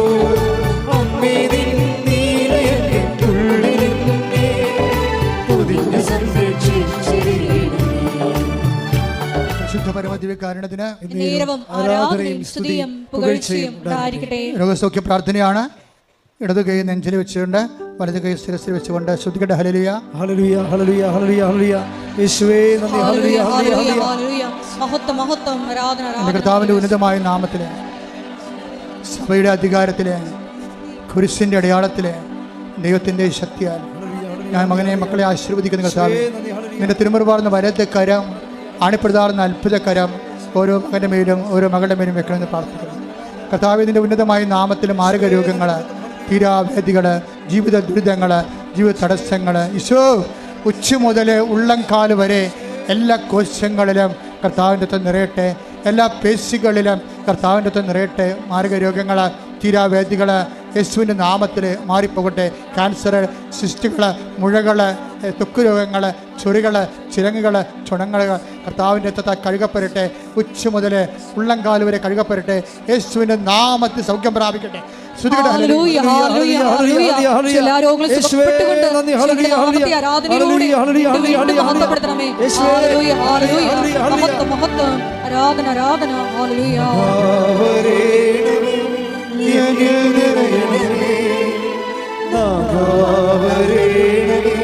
സൗഖ്യം നൽകണമേ. നാഥാ വരേണമേ, എന്നിൽ നിറയണമേ. നാഥാ വരേണമേ, സൗഖ്യം നൽകണമേ. പരിശുദ്ധ പരമ ദിവ്യകാരുണ്യത്തിന് നേരവും ആരാധനയും സ്തുതിയും പുകഴ്ചയും ഉണ്ടായിരിക്കട്ടെ. പരിശുദ്ധ പരമ ദിവ്യകാരുണ്യത്തിന് നേരവും ആരാധനയും സ്തുതിയും പുകഴ്ചയും ഉണ്ടായിരിക്കട്ടെ. മക്കളെ കൈകൾ കുപ്പുക. ഇപ്പം നമ്മൾ പ്രാർത്ഥിക്കാൻ പോകുന്നത് കർത്താവ് ജീവനോടെ ഇവിടെ സാന്നിധ്യം നൽകുന്ന വലിയ സ്വർഗീയ ശക്തിയുടെ നിമിഷങ്ങളാണ്. നമ്മൾ പ്രാർത്ഥിക്കാൻ പോകുന്നത് ജോലിയില്ലാത്തവർ, വീടില്ലാത്തവർ, കലങ്ങിയ കുടുംബങ്ങൾ, ഭിന്നിച്ച കുടുംബങ്ങൾ, വഴിപഴിച്ചു പോയ മക്കൾ, അന്യനാടുകളിലും വിദേശത്ത് അകപ്പെട്ടു പോയവർ, ജപ്തി നടപടി നേരിടുന്നവർ, സാമ്പത്തിക സ്രോതസ്സുകൾ വറ്റിപ്പോയവർ, സാമ്പത്തികം അന്യാധീനപ്പെട്ടു പോയവർ, ആ മേഖലകളെല്ലാം സമർപ്പിക്കാൻ പോവുകയാണ്.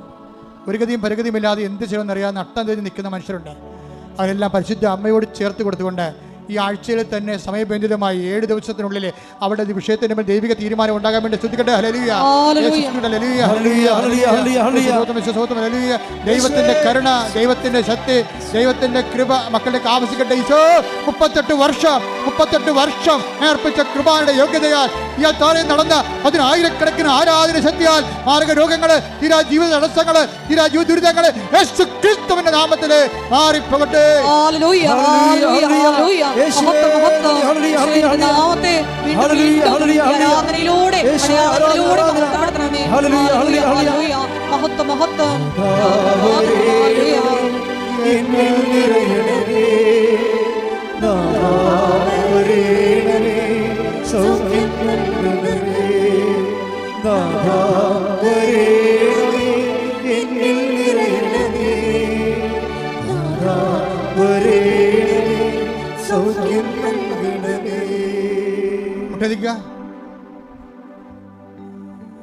അച്ഛൻ്റെ പ്രാർത്ഥന ഉൾപ്പെടാത്ത വിഷയങ്ങൾ, നിങ്ങളുടെ സ്വകാര്യമായ സങ്കടങ്ങൾ മൗനമായി ഈശോയ്ക്ക് പരിശുദ്ധയുടെ മാധ്യസ്ഥ സമർപ്പിക്കുക.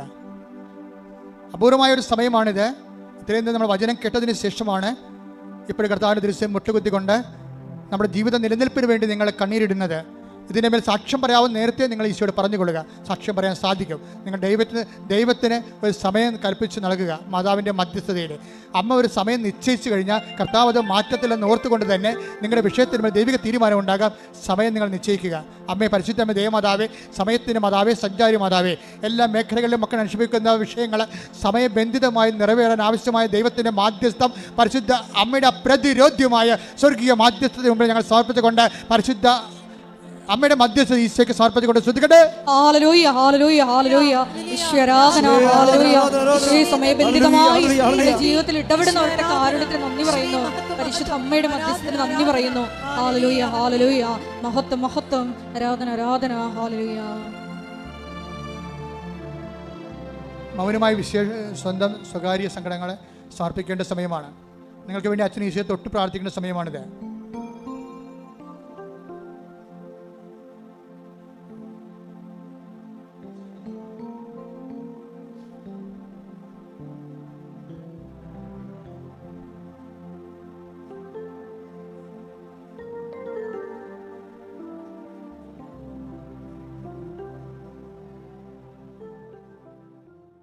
സമാപനാശീർവാദം.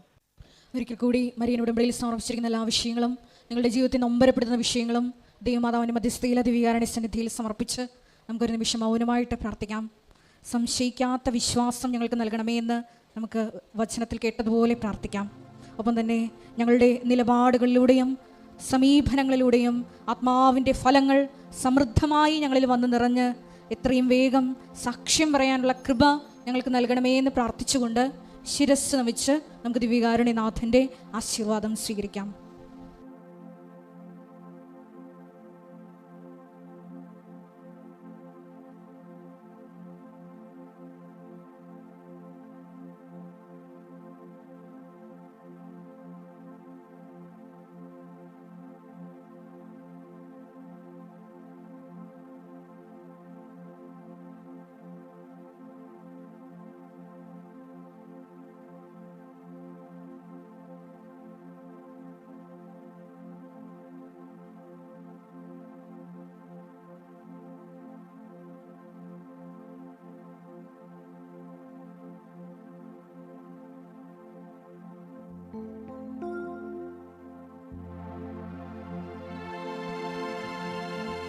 പരിശുദ്ധ പരമ ദിവ്യകാരുണ്യമേ, എന്നുമെന്നും അങ്ങേക്ക് ആരാധന. പരിശുദ്ധ പരമ ദിവ്യകാരുണ്യമേ, എന്നുമെന്നും അങ്ങേക്ക് ആരാധന. പരിശുദ്ധ പരമ ദിവ്യകാരുണ്യമേ, എന്നുമെന്നും അങ്ങേക്ക് ആരാധന.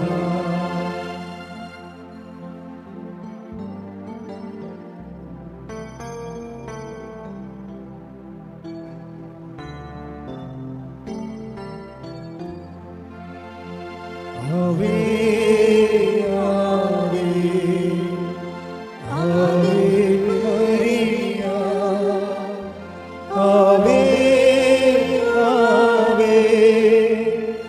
Ave Maria. അറിയിപ്പുകൾ